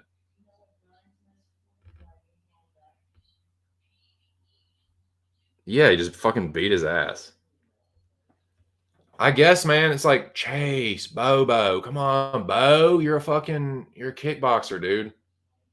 Low kick that motherfucker. And it was like he was doing it at the beginning. Dude threw a real heavy fucking low calf kick, low outside calf kick, low kick, leg kick. Not funny, but he looked like he had the formula early. And then he's just started getting tuned up. So yeah, shout out to Acosta. Got to eat the crow, but yeah, there's a little hiccup there. That was my dude. I would have swept, boys. If Sherman would have hit, your boy would have got his first sweep ever since I started getting a little action in, since I started tossing my peanuts around.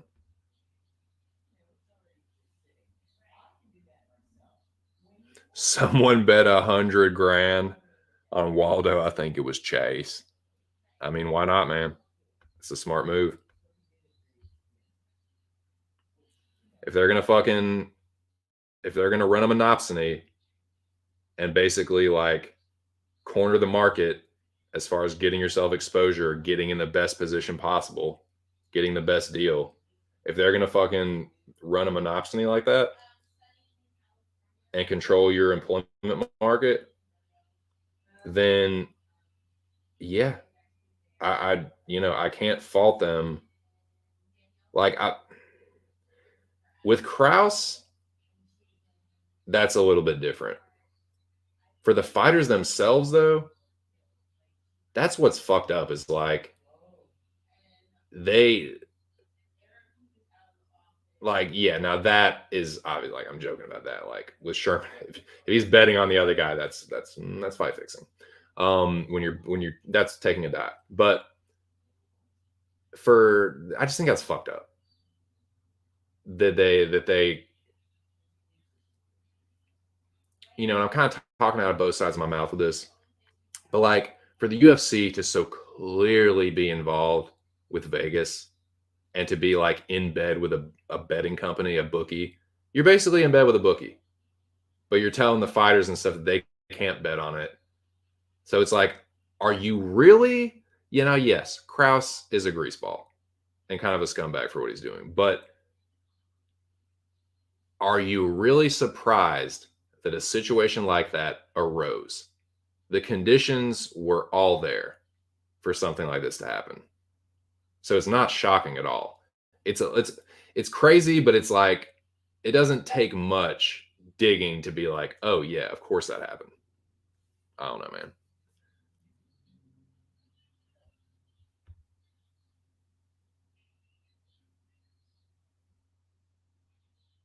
Yeah. Oh, Sherman? Yeah, dude, he's got a big old fucking Bobo blockhead. Big old Cro-Mag noggin, dude. Yeah, he's stubborn. But yeah, this was my hiccup. No, no, Chase, no, like it, Chase, no, Mayday. What y'all know about that, dude? What y'all know about that fucking when nature calls? Sorry, I got a little 2 cents mukbang. Mm. This is a tasty slice of pizza.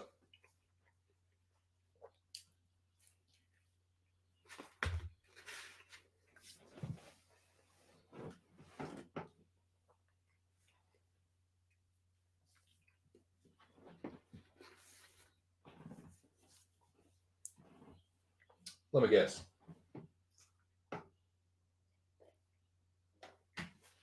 You Brett, right? I thought so.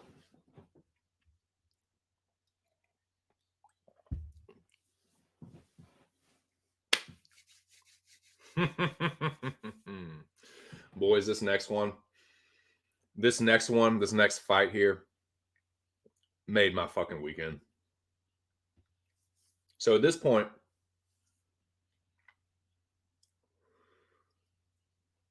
I had broken the losing streak.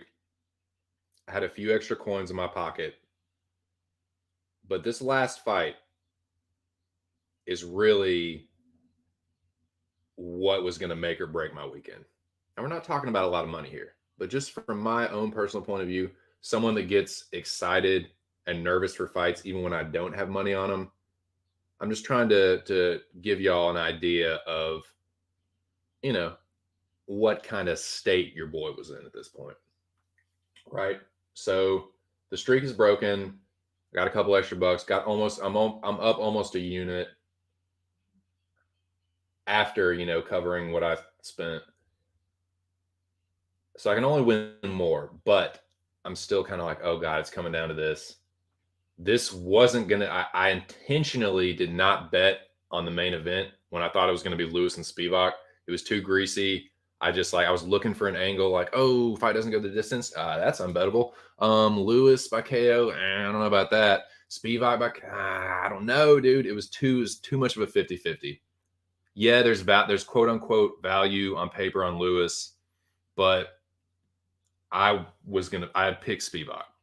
I thought Spivak was gonna win that fight. I thought he was gonna get hurt early, weather the storm, and Lewis was gonna quit.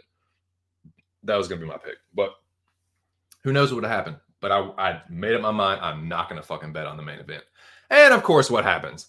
I put all this shit on Kennedy at the window, and it comes down to that. That becomes the main event, and here we go. It's all on Kennedy. But you know what?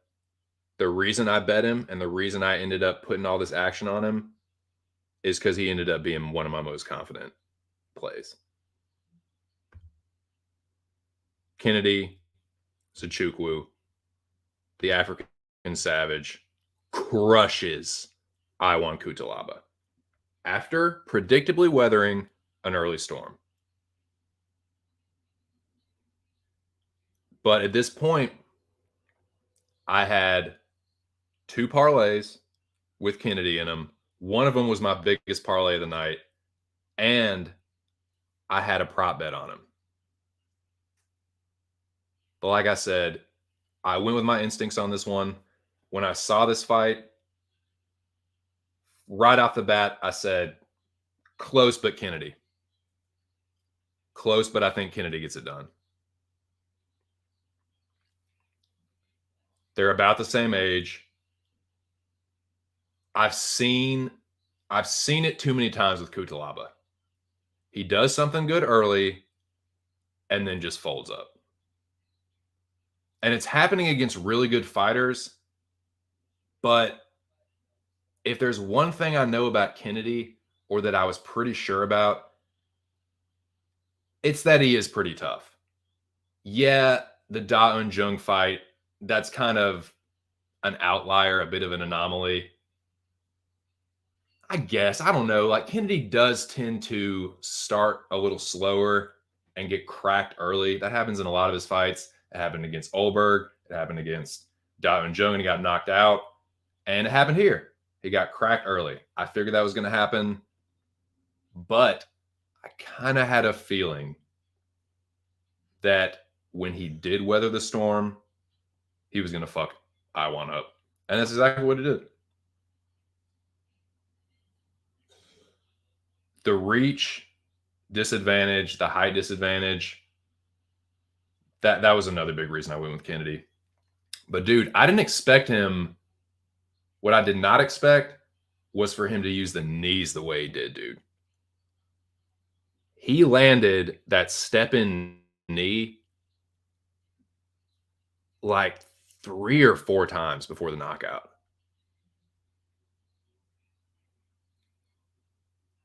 Dude, I was expecting, I'm not going to say it was a late stoppage, but dude, he pretty much got knocked out twice. Like, I kind of felt bad for him. I was like, dude, I know he's not going to get out of this. I thought, because when he dropped him the first time, he fell weird, man. Like, he was like all like split legged, and he just fell crazy against the fence. I thought he was gonna wave it off right then, but he let it go a little bit longer, and then he hit him with that one fucking, it was like a right hook or something, and Kutalaba wasn't even looking at him. He was like looking the other direction. Awesome knockout, but this is pretty much where I lost my voice. Dude, I was fucking screaming, dude. I felt savage at that point. Such an awesome knockout. Shout out to Kennedy Zachukwu. That's my fucking dude. Fuck yes.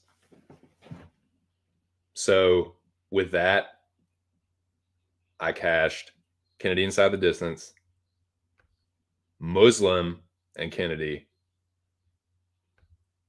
and this old 4-legger. Kennedy brought home the bacon. It won't much. And I want to remind everyone, this is just for entertainment. It's not gambling or financial advice. If you're taking that from me, you are either going to die penniless or you might have a heart attack. So I wouldn't do that. If I was you, I would bet responsibly and call 1-800-GAMBLER if you're having trouble doing so. Please and thank you kindly. Now, to just recap, I almost had the sweep, dude. And again, this is peanuts to most people that will watch this. I know, dude. I know you fucking ballers, handicappers, professional gamblers. I salute you. That ain't me. I'm super, super duper new to this, and it's mostly just for fun. But I still tried to take this one seriously. And I think I did for the most part. Like, I wasn't going to even bet this card to begin with, but I told myself, I was like, if I'm going to, I'm going to bet smart. In hindsight, yeah, I probably should have fucking just put put the whole 20 on Jack Della by knockout, I probably would have ended up getting more money. Or if I had everything on one play, yes, I would have ended up with more money. But I just didn't with me getting fucked 2 weeks in a row with Piotr Jan and Dustin Jacoby respectively. I didn't want to risk it, man. I was like, I just want to have a bunch of smart plays spread throughout the card, give myself chances to win, and if I do have a couple hiccups here and there, give myself at least chances to get my money back. So yeah, I played it super duper safe, but you know what?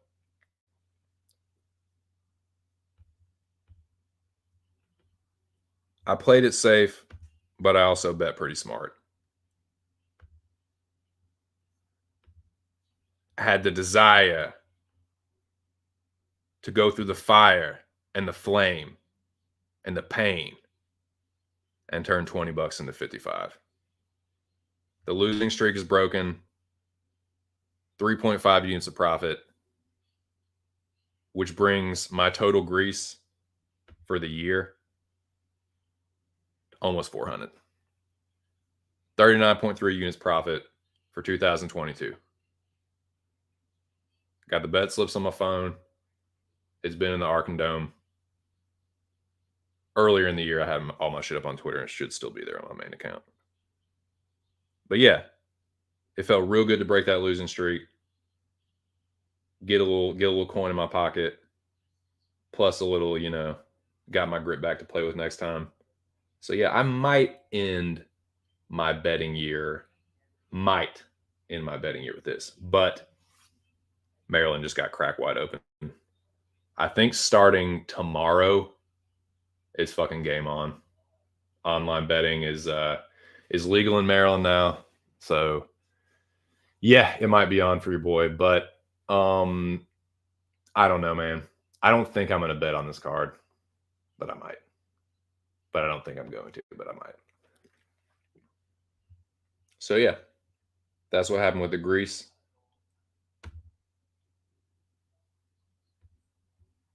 And with the predictions, yeah, did pretty good compared to fucking 5-9 last week. 8-3, 565 on Tapology, nailed 4 decisions, and got the perfect with Della. But yeah, it was a good week. I needed that, and that brings my prediction results to 489 correct, 295 incorrect. I think 9 draws. Had 9 draws this year. And then for the year, 282 and 175, and then the 9 draws. So that puts it at about 60. So yeah, down overall this year, but from the year previous, but that was definitely a good week. Now that that's out of the way, catch up with the chat, and then I will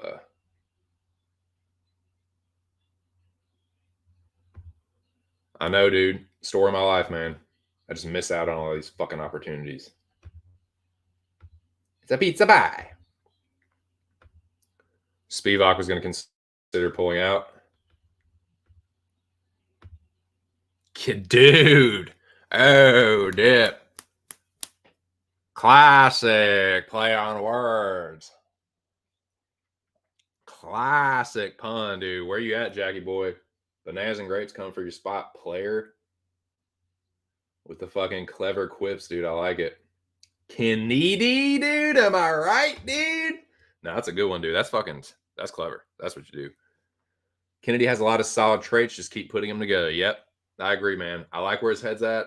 He is, I think he is an intelligent fighter.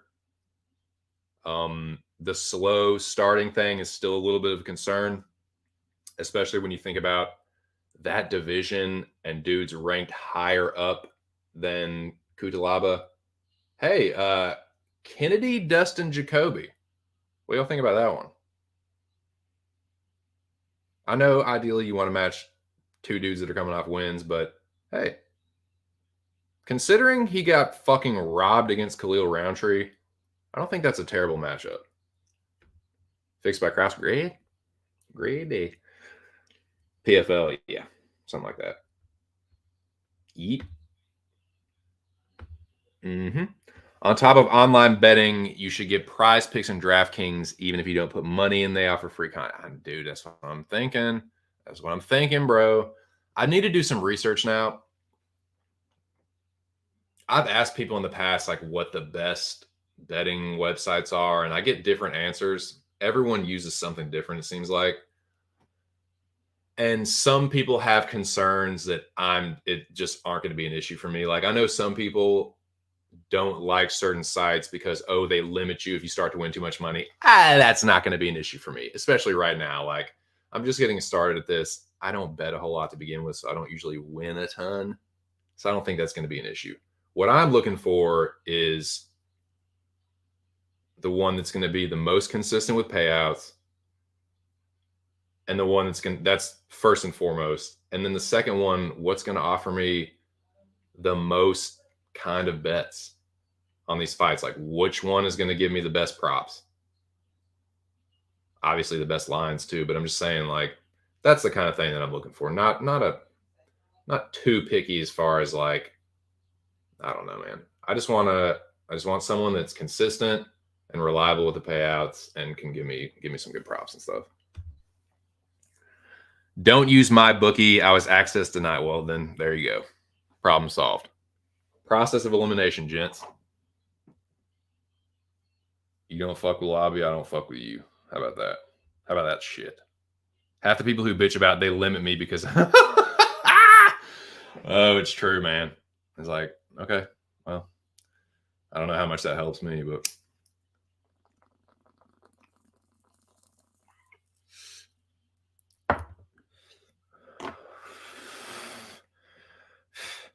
so there you are. There's the results from 265. Now let's press on. Let's press forward here. Probably gonna go on for about another hour, and then I'm gonna jump off here and hang out with Mama Dukes and the old lady. I don't know why I kind of use that interchangeably somehow. Like, sometimes old girl is what I used to say a lot for my wife, and then it became old lady, and it's like sometimes it's for my mom was old. I don't know. So yeah, Mama Dukes, an old girl, hang out with them. See, about another hour. Another hour. I'll change the avatar up here, boys. Looking ahead to UFC Orlando.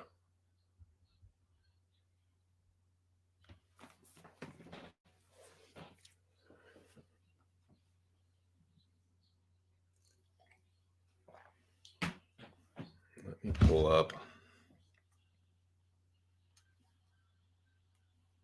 the fight card.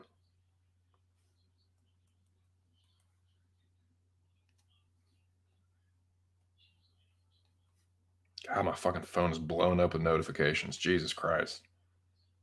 Fuck off, dude. All right, now this is in 2 weeks. So I might do another stream where I break this down a little bit more if I decide to bet anything. I'll tell you guys about that. I will be obviously streaming the weigh-ins, but that'll be in 2 weeks. So I think between now and then I'll probably have another stream where I go a little bit more in depth into this card. A little more in depth in, I don't know, never mind. I'll break this card down a little bit further then. But the prelims are actually pretty decent on this one. Big prelim card. Big card in general, dude. There's fucking 1, 2, 3, 4, 5, 6, 7, 8, 9 fights on the prelims. Lord have mercy. 1, 2, 3, 4, 5, 6. 6 on the main card. Jesus Christ, man. So yeah, I mean, I guess that's in anticipation of maybe a couple of these falling off, but the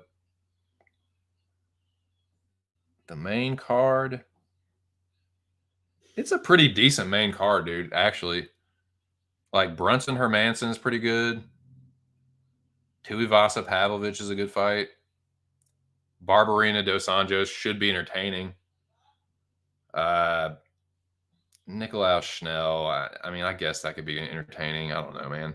Anders Dawkins is kind of, but you know, It's not a bad card overall. And obviously the main event is sweet. It's a fucking striker's delight. I think I will do a little bit more of an in-depth breakdown sometime between now and when that fight card takes place. But yeah, just kind of gonna look over the card in general. Any early leans, early thoughts, early picks? I'm still trying to figure out how it happened. Oh, from my bookie. Yeah, that's not the first time I've heard that my bookie is kind of shisty.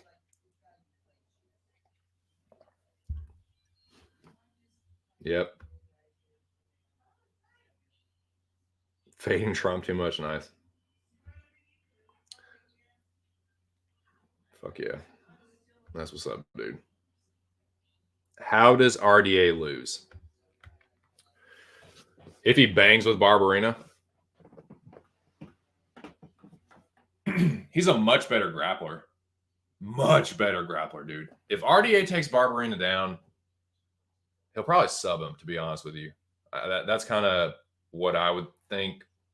If he bangs with Barberina, that's what he likes to do. He likes to stand in the phone booth and get into a fucking dogfight. RDA is kind of known to get in dogfights too, man. And I think that is just not smart for Dos Anjos. That's giving Barberina his most clear path to victory. That's kind of a tough fight to pick, man. It's weird, too, because if this was RDA against the top of the division, it would be a much easier pick. But it's not, man. Barberina is like, excuse me, Barberina is like a high-end jobber. And RDA is washed now. So it's like they kind of just meet right in the middle. It's good matchmaking. It's going to make for an exciting fight, I think. Maybe. If RDA grapples, dude, I think he could fucking smoke Barberina. But I just kind of have a feeling it might be a greasy fucking dogfight. I don't know, dude. I have no idea. This is a tough fight to pick. Fuck, man. Like, you tell me. Y'all tell me, boys. Yeah. Yeah, he's a better wrestler, too. RDA is a really good wrestler and grappler. So, yeah, I'll probably pick RDA, but I don't know, man. If he stands with Barberina, he could get chin checked.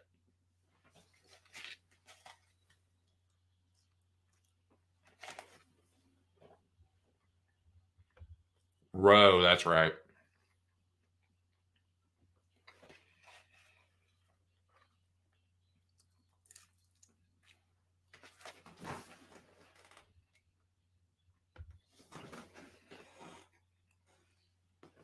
Dude, what is with all this Amanda Hebus love? Y'all sipping for Amanda Hebus again? You tell me true now. Cortez Hebus? Oh my God. Dude, if that hits the ground, oh my God. Ooh, buddy. Now, Hebus and Cortez. That's a simp fest, dude. That is just simp bait all around. I got Cortez in that fight. I got Cortez by decision all day. I think Hebus is good, but overrated. Cortez is a little overrated too, but I like Cortez in that fight, man. I just do. I think she out wrestles her and makes it boring and it pisses people off. Probably going to be a greasy split. But yeah, give me Cortez.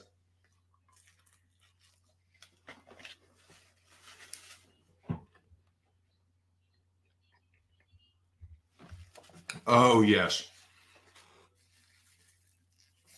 For gentlemen of culture, oh my goodness. Is it just what the doctor ordered?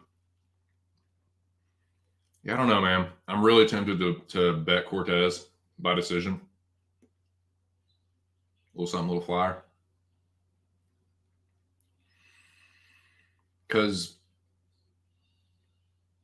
I think it's a pretty close to a 50-50. Pretty close. Tell you what, that win over Blanchfield, whether you think it's, I don't know, man. You fight Aaron Blanchfield to a tough fight, to a tough split. I think you probably got what it takes to beat Amanda Ribas.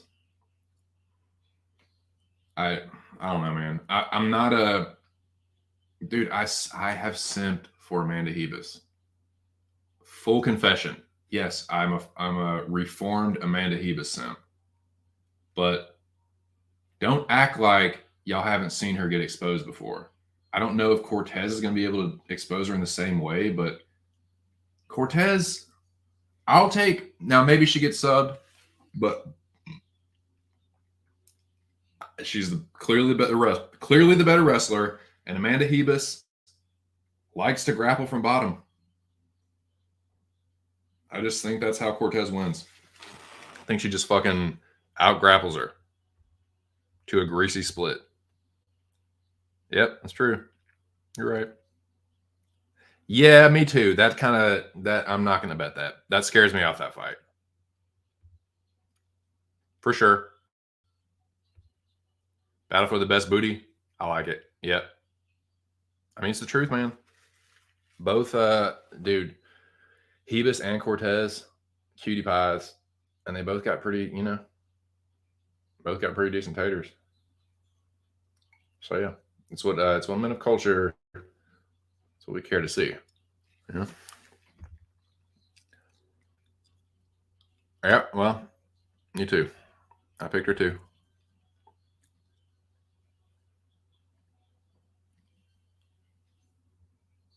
Yeah, I know, dude. Can't let us down. She does have a bigger ass. It is slightly fatter ass. I think she uses that to hold Amanda Ribas down, win close rounds, edge out rounds with the ground control. But we'll see, man. I'm not a big believer in Amanda Ribas, and the fact that so many people are so confident on her makes me even more confident on Tracy Cortez, and it makes me want to bet her.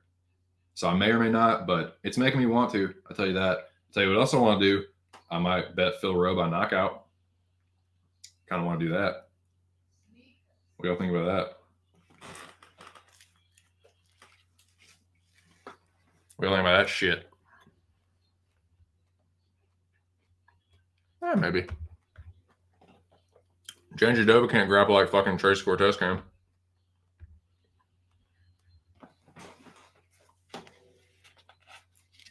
I understand not wanting to be super confident on Tracy Cortez. I understand not liking her. I understand all of that. But I just think people just don't like Tracy Cortez. I think they've lost money on her or something. But there's just this like unnatural, like weird energy around this fight. And people just go, I don't like Tracy Cortez. Okay, Amanda Ribas is chinny and she accepts bottom position. Not all the time, but yeah, I think it's a wrestler like Cortez. That's where she's going to end up. So yeah.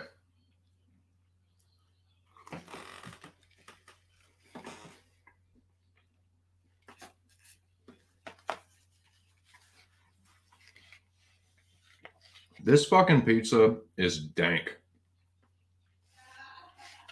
The fucking sausage, the Italian sausage they use on this is really fucking good. I gotta ask them where they got this from.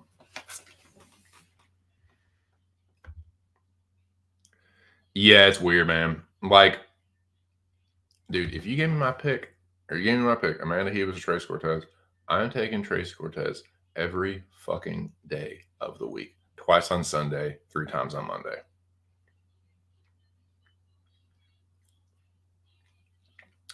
Yeah, Amanda Ribas is a goof.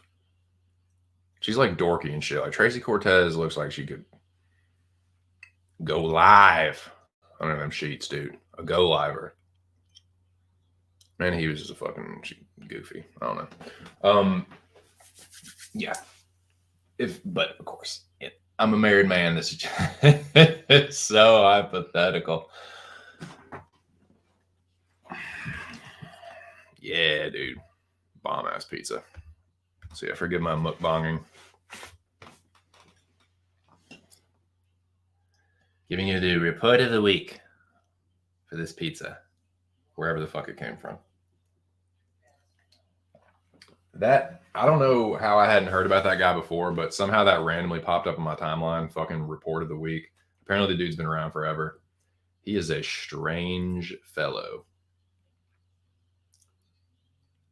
But yeah. Dude, that might be what it is. You might have just fucking hit the nail on the head, man. You might have just hit the nail on the head. People are so full. When Ortega fucking locked that shit down, dudes were fucking really upset about that. Very upset. Like that, like, yeah, like they had a chance with Cortez before that. Yeah. Oh yeah, they were, she was yours for the taking until fucking T City got involved. Like, okay. Okay. But yeah, that could be, dude, you might have just fucking nailed that shit, dude. I think you're right.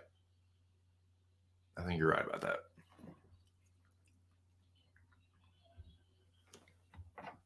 It's a spicy meatball on the pizza pie.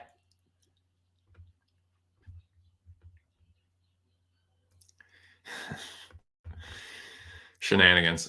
So where are we at? Preview. Yeah, thinking about perhaps a thing for the, what am I thinking for this? Maybe Philip Rowe for knockout for this.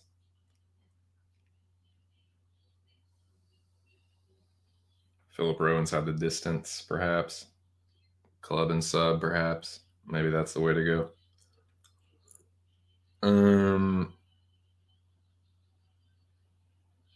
Man, the main card is greasy. Like Brunson Hermanson, Brunson might win that fight, dude. I don't know about that fight. I think Brunson wins, but I'm not touching it. Again, Pavlovich to Ivasa. I know everyone loves Tai. Tai is everyone's favorite. He's a great bloke. He might get his block knocked off here, dude.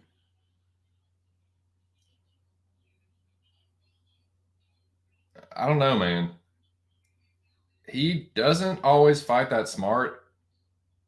And if you're just striking against Pavlovich, that's just, I'm just getting fucking,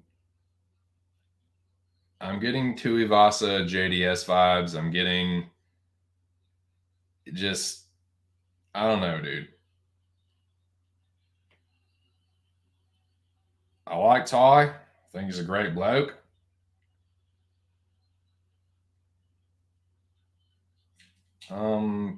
Wait. Whoa. Wait, hold on just a second.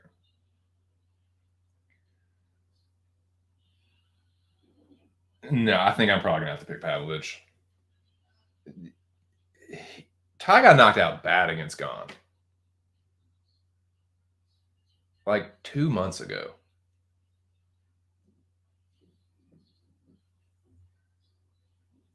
Now I know, like, Salikov got knocked out not too long ago. Came back and won, beat Fialyu. But, man, I don't know, dude. Pavlovich made quick and easy work of Derek Lewis. Tai beat Derek Lewis and knocked him out bad, but it was not quick and easy work. Like, I mean, it was relatively quick, but it wasn't easy, dude. Like, Lewis had Tai on skates.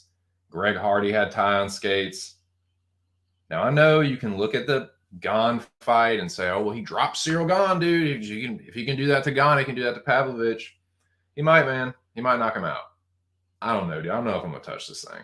This is just too greasy. I can see either one of them winning it. I could see Tai knocking Pavlovich out.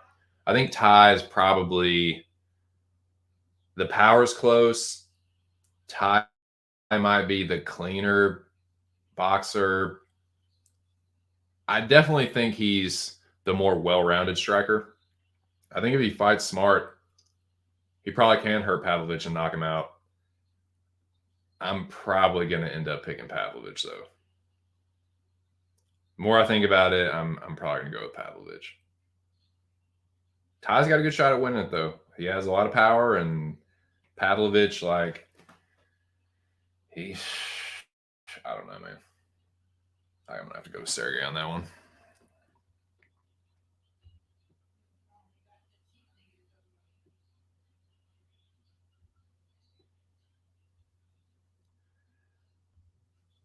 Yeah, yeah. He dropped him, and live, I thought he was done. It was just a shock of seeing him go down like that. But yeah, I think it was a little overblown. Little overblown. A little too much was made of it.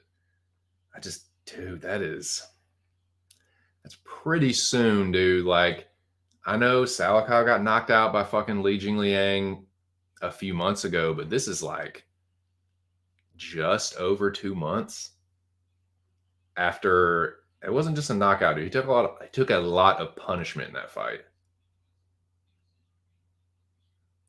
And yeah, he got thumped pretty bad at the end of it. I gotta go with Pavlovich. Got to go with Pavlovich. Maybe I throw a little something. I don't know, dude. I don't know if I want to bet that one. Maybe throw a little something on Pavlovich by knockout, but that would be it.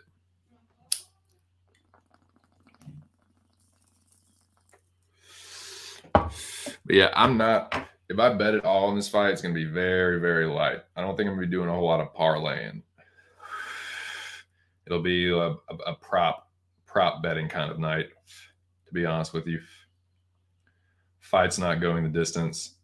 Like Pavlovich Ty, inside the distance. It'll probably be unbettable. Probably like minus 500 or something.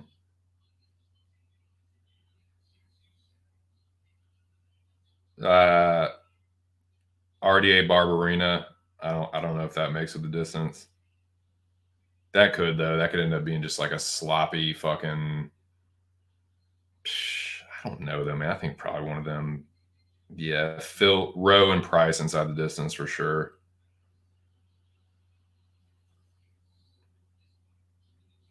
I like Cortez. Gennaro Valdez. I bet and cashed Levy not too long ago. I think he probably gets it done. Although I could see Valdez maybe getting like a fucking fluke knockout. Levy doesn't have an incredible chin, but God, Clay Guida, Scott Holtzman. I don't want to hear anybody bitching about that fight because you should not be betting that fucking fight, dude. I don't want to hear anybody complaining about Guida, Scott Holtzman if that goes to decision and it's greasy. I don't want to hear nothing about that. Not fucking interested. Now, the main event. Let's talk about the main event, man. Holland and Thompson. I'll get more in depth into it probably next, either this Friday or next Monday. Probably next Monday. Probably just wait. My mom's here on vacation. I'll probably just wait, dude. So, Wonder Boy and Holland. Trailblazer and Stephen Thompson. Striker's delight for sure. Dude, a couple years ago, this would have been an easy pick. I've seen Stephen Wonderboy Thompson style on strikers before. Style on them.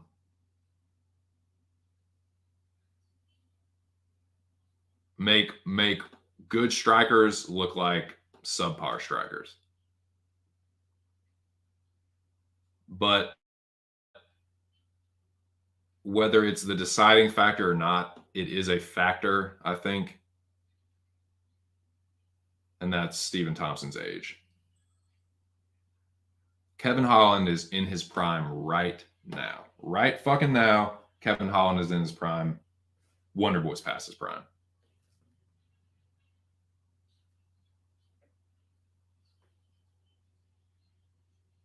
I think he's the more skilled fighter. He's the way more experienced fighter at a way higher level.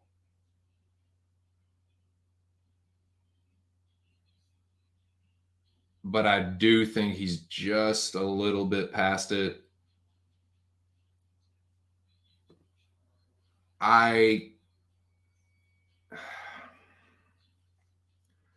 Honestly, I think it's going to be the speed. Wonder Boy's fast. I think Holland's just going to be a little bit faster. I think he's going to kind of beat him to the punch. Like, again, if this was 5 years ago, it'd be Wonder Boy all day. I just think, man, I've just seen people get to Wonder Boy, and I know that Jeff Neal, like in hindsight, that's a pretty good win, but I don't know, man. I think he's lost just enough of a step where Holland's going to be a little bit faster. The reach is crazy. With a 6-inch reach advantage, I think I'm probably going to have to pick Kevin Holland. I'm probably going to have to pick Holland. I just think that the youth and the speed advantage, Holland is just going to be a little bit more explosive. I don't know, man. Yeah, give me Kevin Holland. I think I'm probably going to have to pick Holland. Yeah, he could knock him out.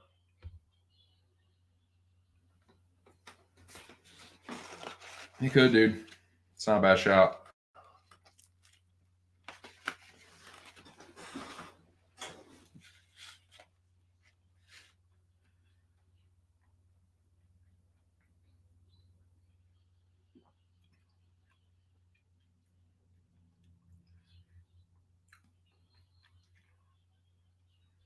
What else? What else on this card?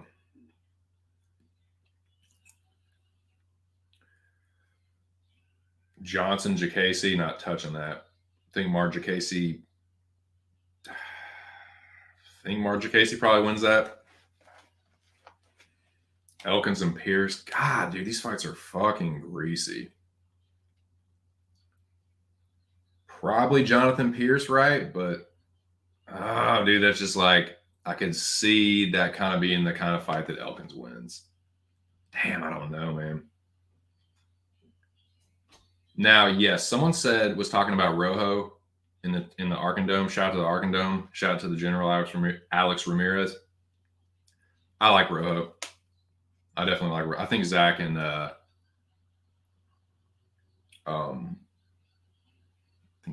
were maybe talking about that. But yeah, I like Rojo. Marshall is good but untested. Rojo has been subbed a lot. I think a lot of people see that. And Marshall's grappling, but I was going to get subbed. Yeah, maybe. He's gone to decision, though, with some Jabranitos. We'll see. I'm not touching Uruguay Nunes. Like I said, thinking about Cortez. Thinking about Philip Rowe getting a finish.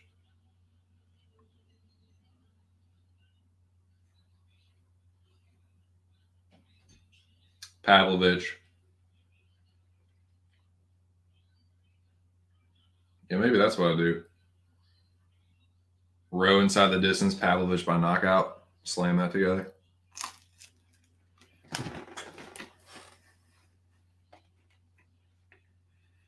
The rest is kind of greasy. Maybe Holland by knockout, but I could see Holland dropping him and winning a decision. Maybe not a lot happening in the first couple rounds, you know?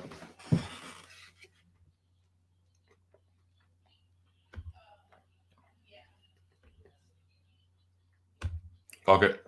Third time's a charm, right?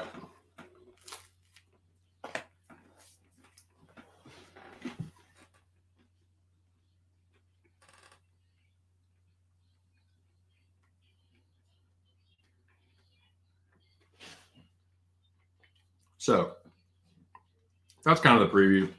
I'll get more into it. I'll look at the fight card more. I'll start doing some tape study. Probably have some plays put together by the next time I stream, which I do think I'm going to do next Monday. Next time y'all see me or hear me will be next Monday.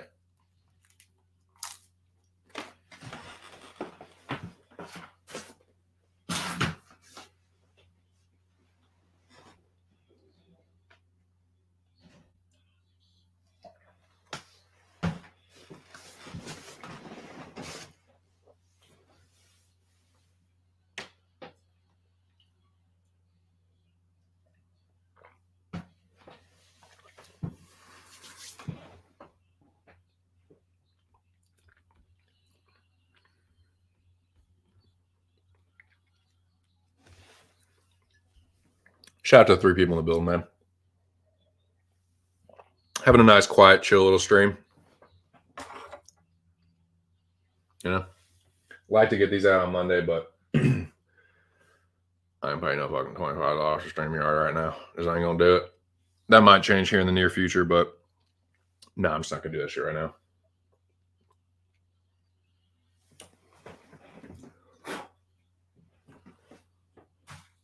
But yeah, I normally do these recaps on Monday.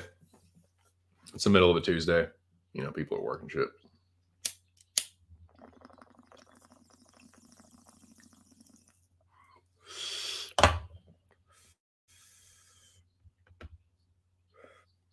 Excuse me.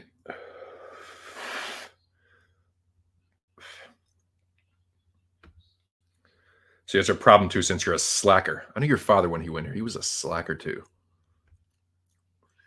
Thoughts on Izzy blaming TKO on calf kicks? What? Are you fucking kidding me? Great day in the morning. What? Calf kicks?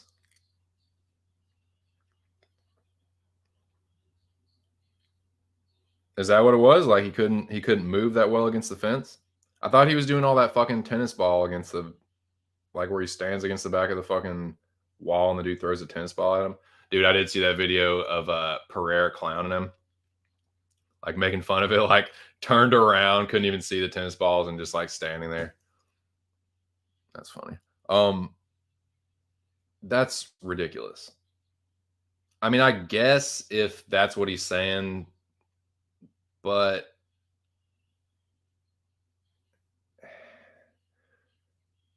you got caught, dude. You relied too much on head movement. And what do I fucking say? Dude, how many times do I have to fucking say this? These motherfuckers go in there and think they are Pernell Whitaker. Ain't none one of you motherfuckers Floyd Mayweather Jr. or Pernell Whitaker. Y'all ain't even really Caleb Plant in there, dude. You ain't Tyson Fury. You ain't Caleb Plant. You're not Sweet Pea. You're not Floyd. Get your fucking hands up.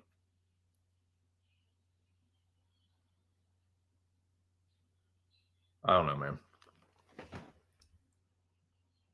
Cheers, Bo. Oh, bull fucking now that's bullshit. That is fucking bullshit. That is some fucking horse apples. Nah, I'm not buying that. He was getting belted in the face by left hooks and Pereira right hands. That is, and you know, shame on Rogan for like sucking his dick about how he took that loss. It's like, it was like, you were doing good, dude. You took it on the chin originally. It seemed like that's how he was taking it. But then you say stuff like that. It's like, now you're talking out of both sides of your mouth, and you're like, now you're backpedaling, you're walking it back a little bit, like, oh, actually, it was because of this. It's like, dude, just move on. You were doing fine. Just took it a little too far. That's crazy.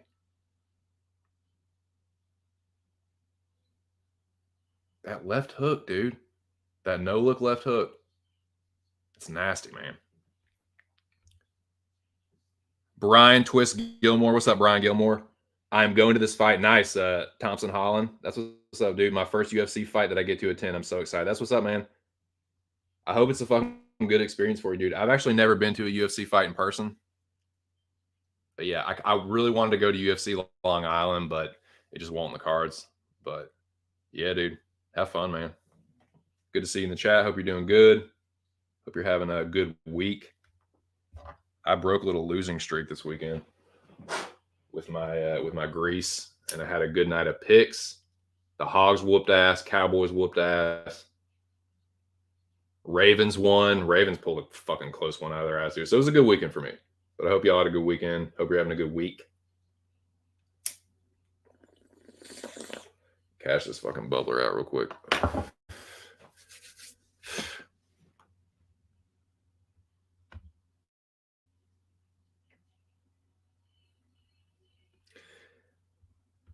Izzy has lost to Alex 3 times and has an excuse for each. Yeah, that's kind of like.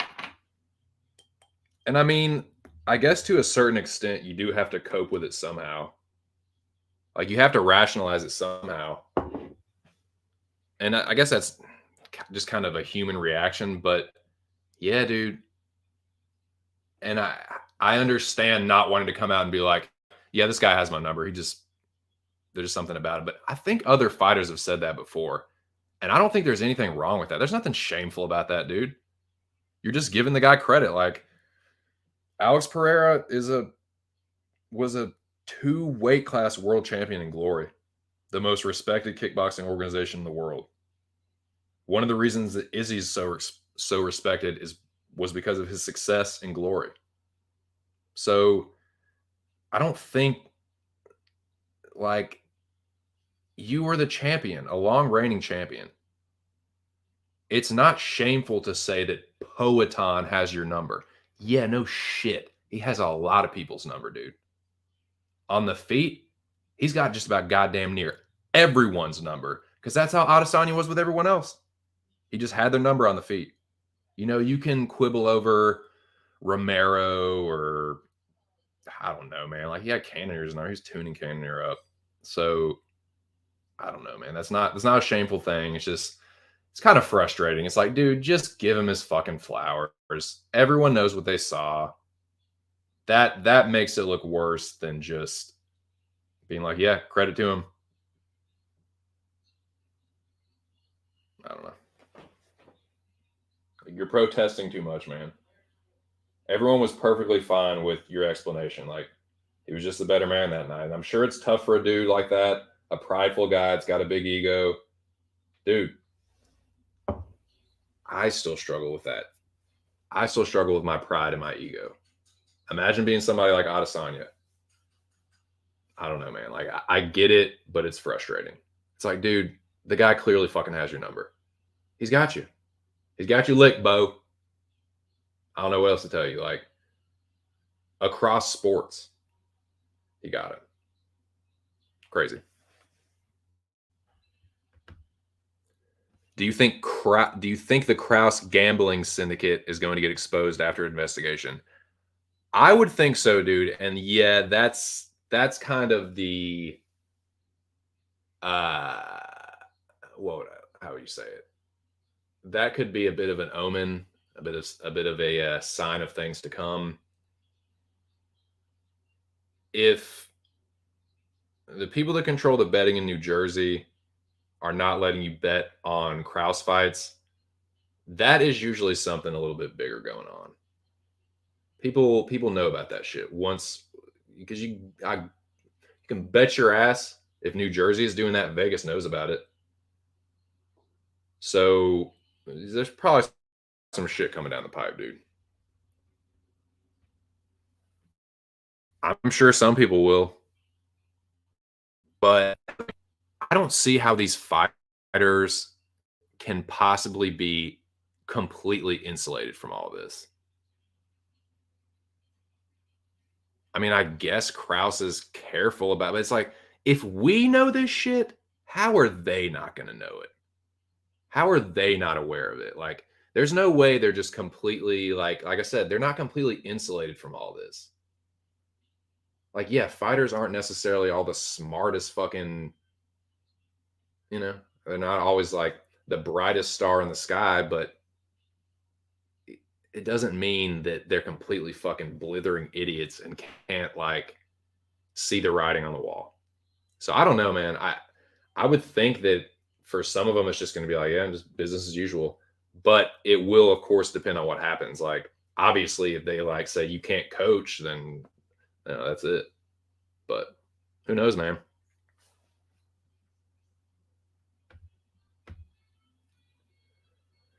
That's a tough one, dude. I have a weakness for blondes, but most of the women I've dated have been brunettes. I have a bit of a redhead weakness too, but yeah, like my wife is kind of like her hair is like dirty blonde, I guess. But yeah, I don't know, man. If we're just talking about the sexy times, yeah, I'm usually a sucker for the blonde, man. So I'll probably go Senko on that one. I'll probably go Senko. Did me? No, I think she got whooped. I think she genuinely got whooped. Genuinely got whooped. These fighters have to be completely okay with throwing their fighting careers away for a bag. Yeah.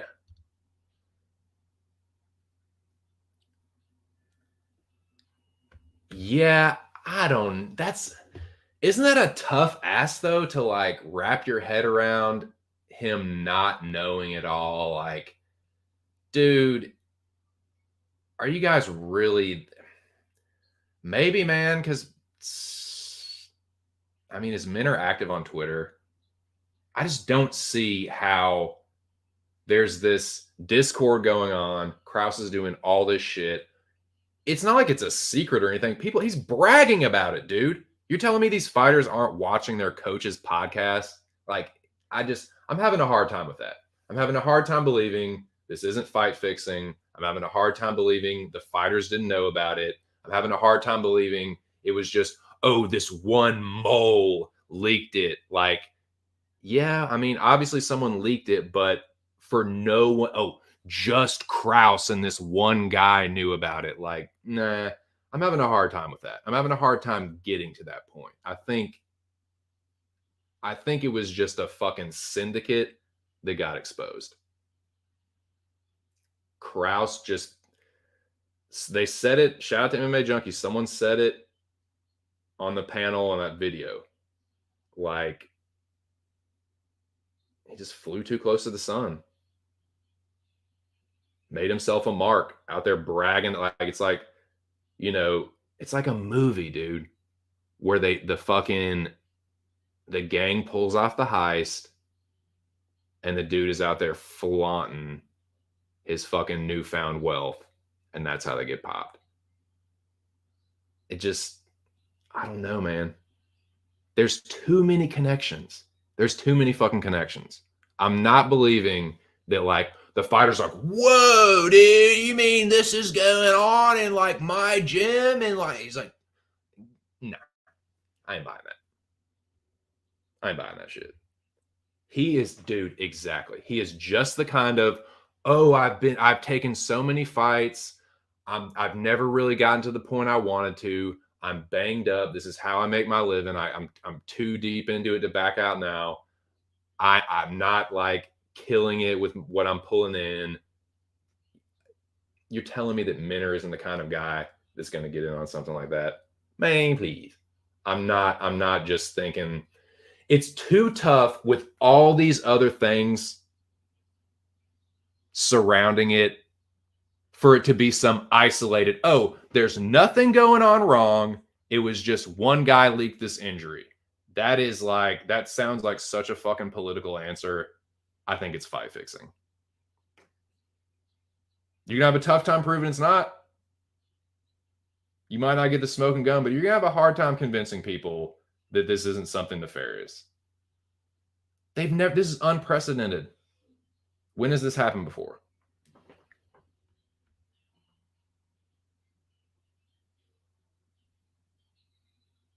I mean, yeah, obviously you got a fucking rat. Obviously you got a leak, but I just can't believe that the fighters didn't.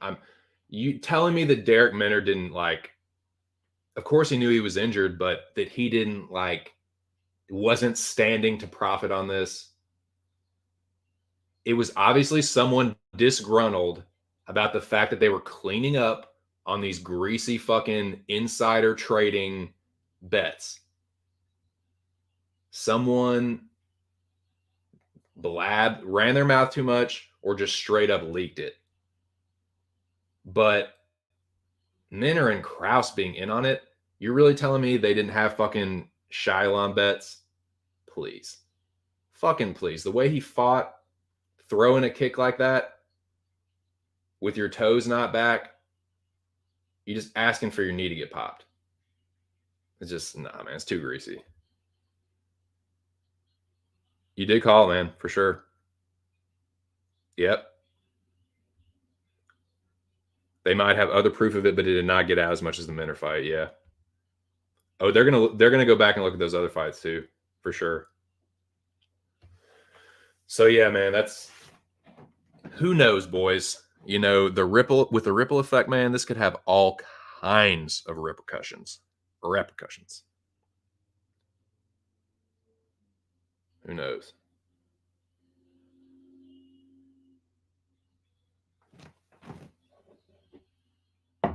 Y'all smoke some of this weed, dude?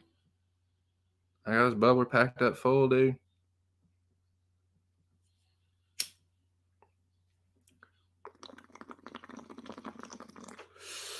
Just a casual toke, my old buds. Man.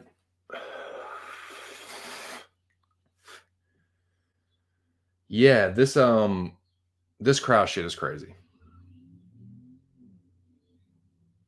Everyone knows it's good. Like, we joke about this conspiracy stuff. I know some people take it more seriously than others, but this is not some far-fetched, like, tinfoil hat Area 51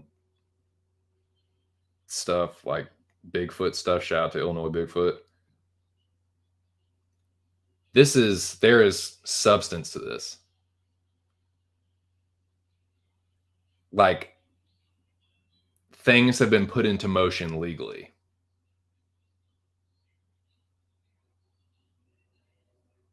Like, I don't know if that might be a little bit of a stretch. Something has happened formally, for sure. I don't know if you could technically say something legally has happened. Like, I don't know if like files haven't been charged, like charges haven't been filed. What I mean to say, but it's not far. We're not getting far from that.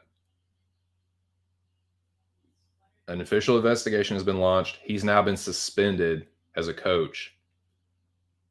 I don't know if it's going to get legal, where it's like, oh, you're getting sued by, I don't even know who would do the suing, but I won't be shocked. Maybe get sued by the fucking bookies, dude. I don't know, man. I don't even know what would happen. But dude, the repercussions could get, I don't know, man. Like, some people are definitely going to get fired. I wouldn't be surprised if low level someone got their fucking ass beat or someone fucking disappeared over this shit. But I guarantee you there's going to be some bookies pissed off about this. Like, you're fucking playing with fire, dude. You are playing with fire, Bo Dick.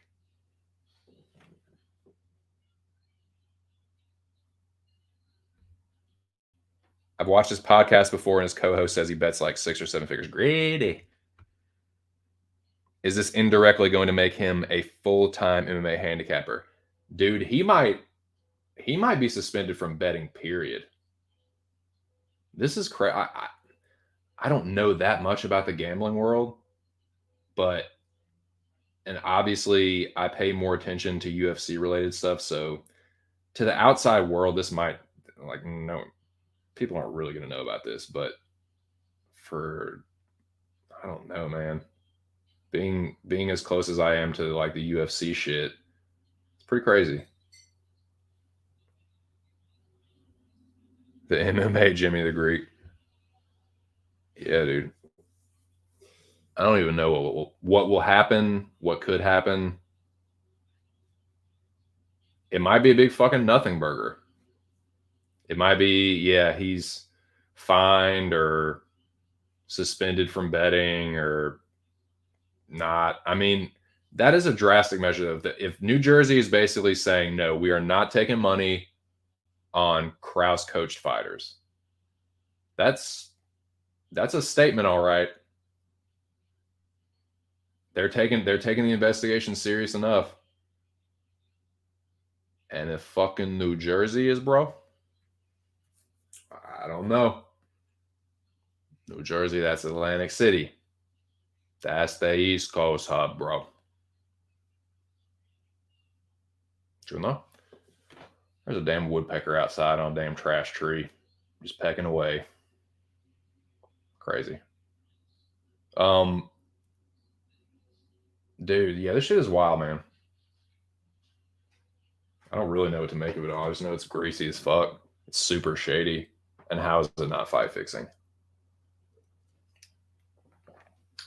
Oh no, there was just this one leak. We've just been betting on, yeah, betting either on our own fighters, or betting against our fighters' opponents.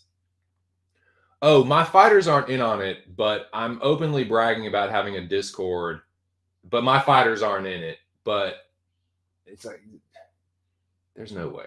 There's no way this isn't a fucking betting syndicate, a fucking gambling racket, fight fixing, dude. And you're jamming Sanko, a married woman. Lord have mercy. Kraus is a fucking outlaw, dude. James the Outlaw Kraus.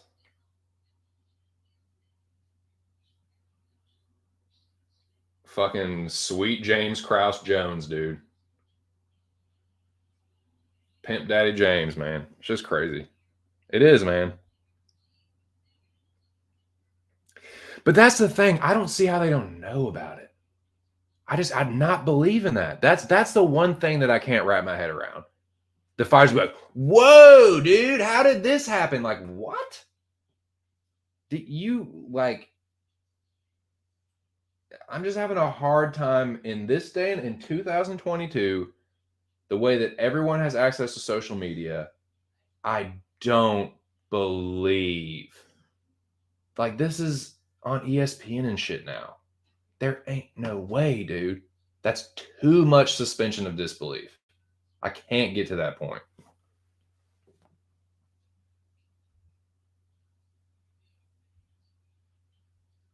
Anyways. So yeah. I think, gentlemen, I'm going to start to wrap this one up.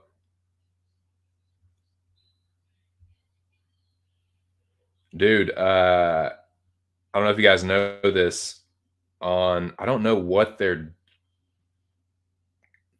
I guess everyone is eligible to be able to do this. I don't know if it's just people that have cable or just people that have direct TV, or if it's a satellite thing or what, but it's free, like premium subscription week. So like all the pay channels, all the pay movie channels like HBO Max, Showtime, Encore, Stars, all that bullshit, it's all free for this week, like the 22nd through the 28th or something.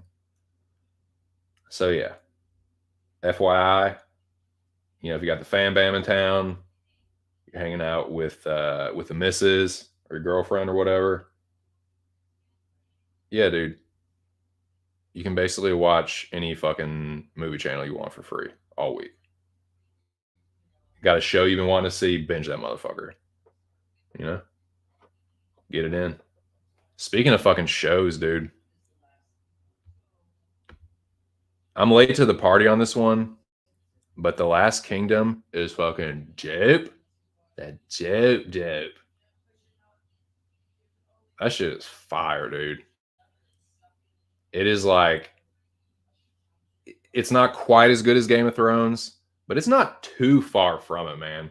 The acting is really good. The story's kind of crazy, but it's based on novels. And I would say this, it's very entertaining, it's very satisfying. The acting is really good. And I like that kind of shit anyway. I would say it's kind of it's like a more down to earth, based on history. It's historical fiction. The novels are historical fiction, there are characters in it that are based on real people. Like King Alfred the Great was a real king. He's a character in the show. He's one of the main characters in the show. But like I don't think Uhtred is like was a real person in history. So it's fiction, but it's like a little bit more down to earth Game of Thrones. Um, but I'm fucking digging it, man. The fight scenes are pretty good. The sword fights are pretty good. There's a lot of battles and fights and stuff, so that definitely fucking tickles my taint. The acting is really good. The story's a little crazy, but it's kind of satisfying that Game of Thrones itch a little bit, and I've definitely been enjoying it. I'm not going to read the books, but it's got good reviews. I see why. I just finished the third season. It's been I would if I had to give it a number out of 10, I'd say it's a solid 8. Solid 8. Maybe it's 9 sometimes. Sometimes it's more of a 7, but yeah, I'd say it's an 8 out of 10. I can say that with confidence.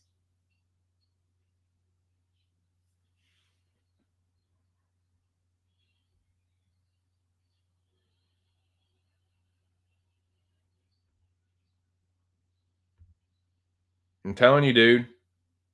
Sweet James Jones Krause.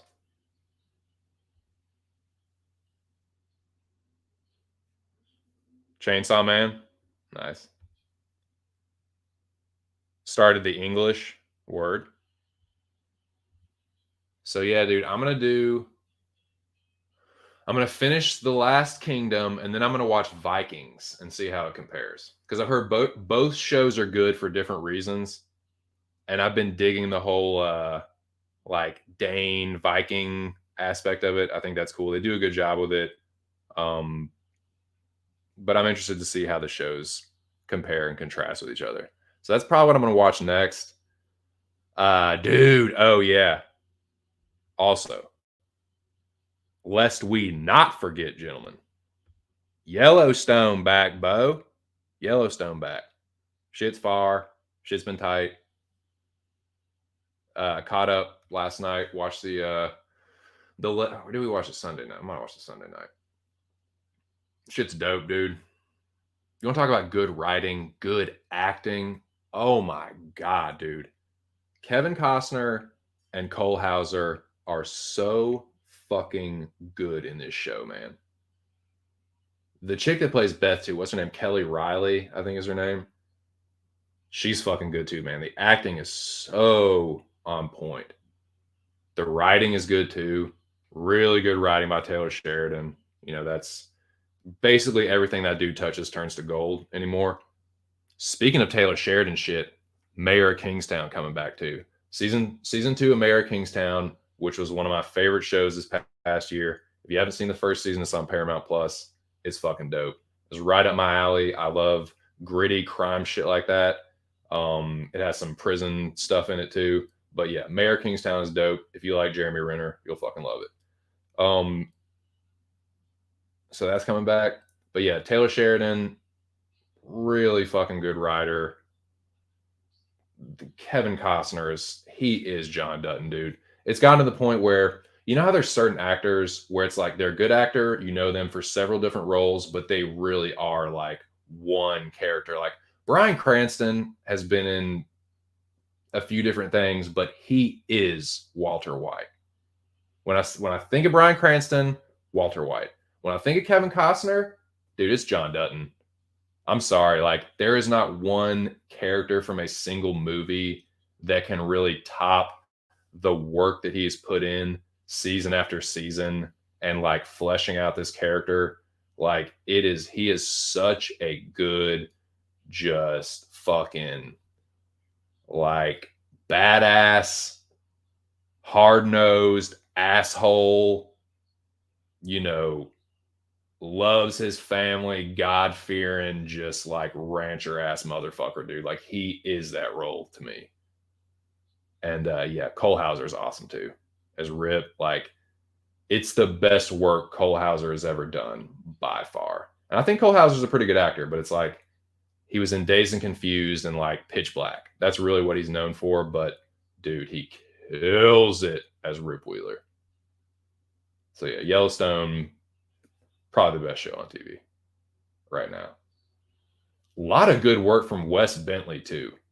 Like he is a good kind of like plays a good conflicted lawyer. Like he's a good sleazeball lawyer, but he's also kind of like this kind of multi-dimensional character. Like the character work they do, the world building, the shit with Casey and the Native Americans, and how stuff is going down with rainwater. That whole this incredible show, dude. Fucking love it.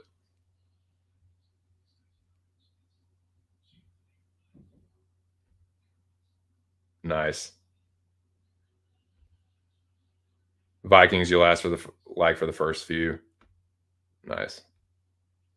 Dude, my brother and his wife are watching Vikings right now. They're in the middle of it, and they say it's awesome. Usually, my brother has pretty good taste in movies and TV. Like we have similar tastes. We're not always like don't see eye to eye on everything, but if he says something's good, it usually is. Um, but yeah, dude, I've been really digging Last Kingdom. There's only 2 seasons left. Finished the third season. The end of the third season was awesome. So yeah, I definitely recommend that. There was something else I was gonna fucking talk about, but I can't remember. But yeah, I guess while we're yeah, got to put the Last Kingdom up there. I'd recommend Castlevania too on Netflix, but Dota Dragon's Blood is pimp. If you like fantasy, Dota Dragon's Blood is so fucking good. But yeah, House of Dragon, Dragged Across Concrete is a sick fucking crime thriller. The outfit, dude, I cannot say enough about the outfit. That is definitely. I'm gonna announce the nominees for TC's Oscars, end of the year Oscars. They will take place probably the last year of December or the last week of December. I'll do a stream where it'll be like a TC's Entertainment Center stream where I give out like the end of the year awards, like best action movie, best, whatever, best actor, best actress. I'll do best cinematography. That's what I'll do. I'll do best picture, best actor, best actress, best cinematography. The best director, that's whatever wins best picture wins best director. You know what I'm saying? For the Oscars, the best picture is for the producers. That's who wins it, which is bullshit. So yeah, my best picture will be, kind of like a simultaneous best director award. But I'll do that. But the outfit, I'll just, spoiler alert, the outfit will be nominated. That's such a fucking sick movie. I recommend that to anybody.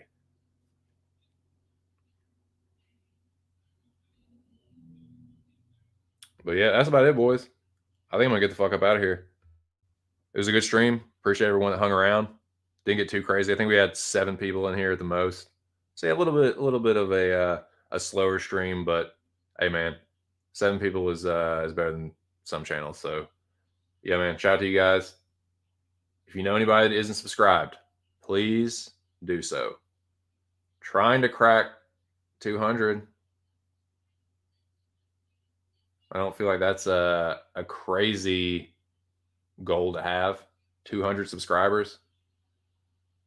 I'm not really as active on Twitter anymore as I used to be. I operate now off of a burner account. That is really me. But yeah, I don't really post a preview of my streams or let people know I'm streaming, shit like that. So I'm not really doing a whole lot to grow my channel outside of just telling people to subscribe, but subscribe if you're not. Like the stream if you haven't. I'd appreciate it. It helps. Leave a comment. Shout out to Fight Night Picks.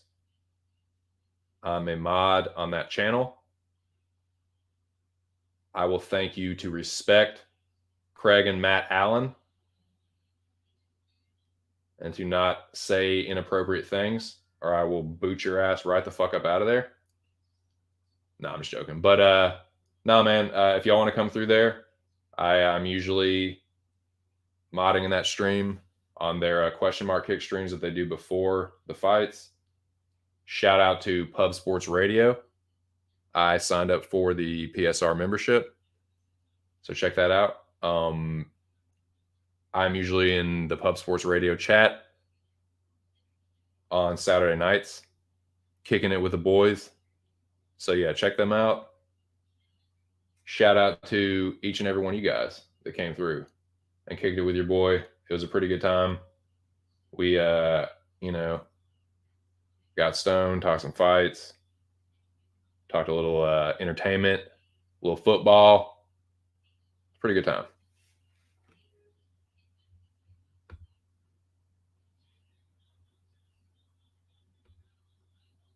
Yeah, I know, right? Yep. But yeah, man, I'm out of here.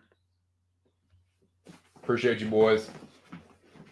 I'll let the banners roll for a little recap. Anybody missed it? Get this song going.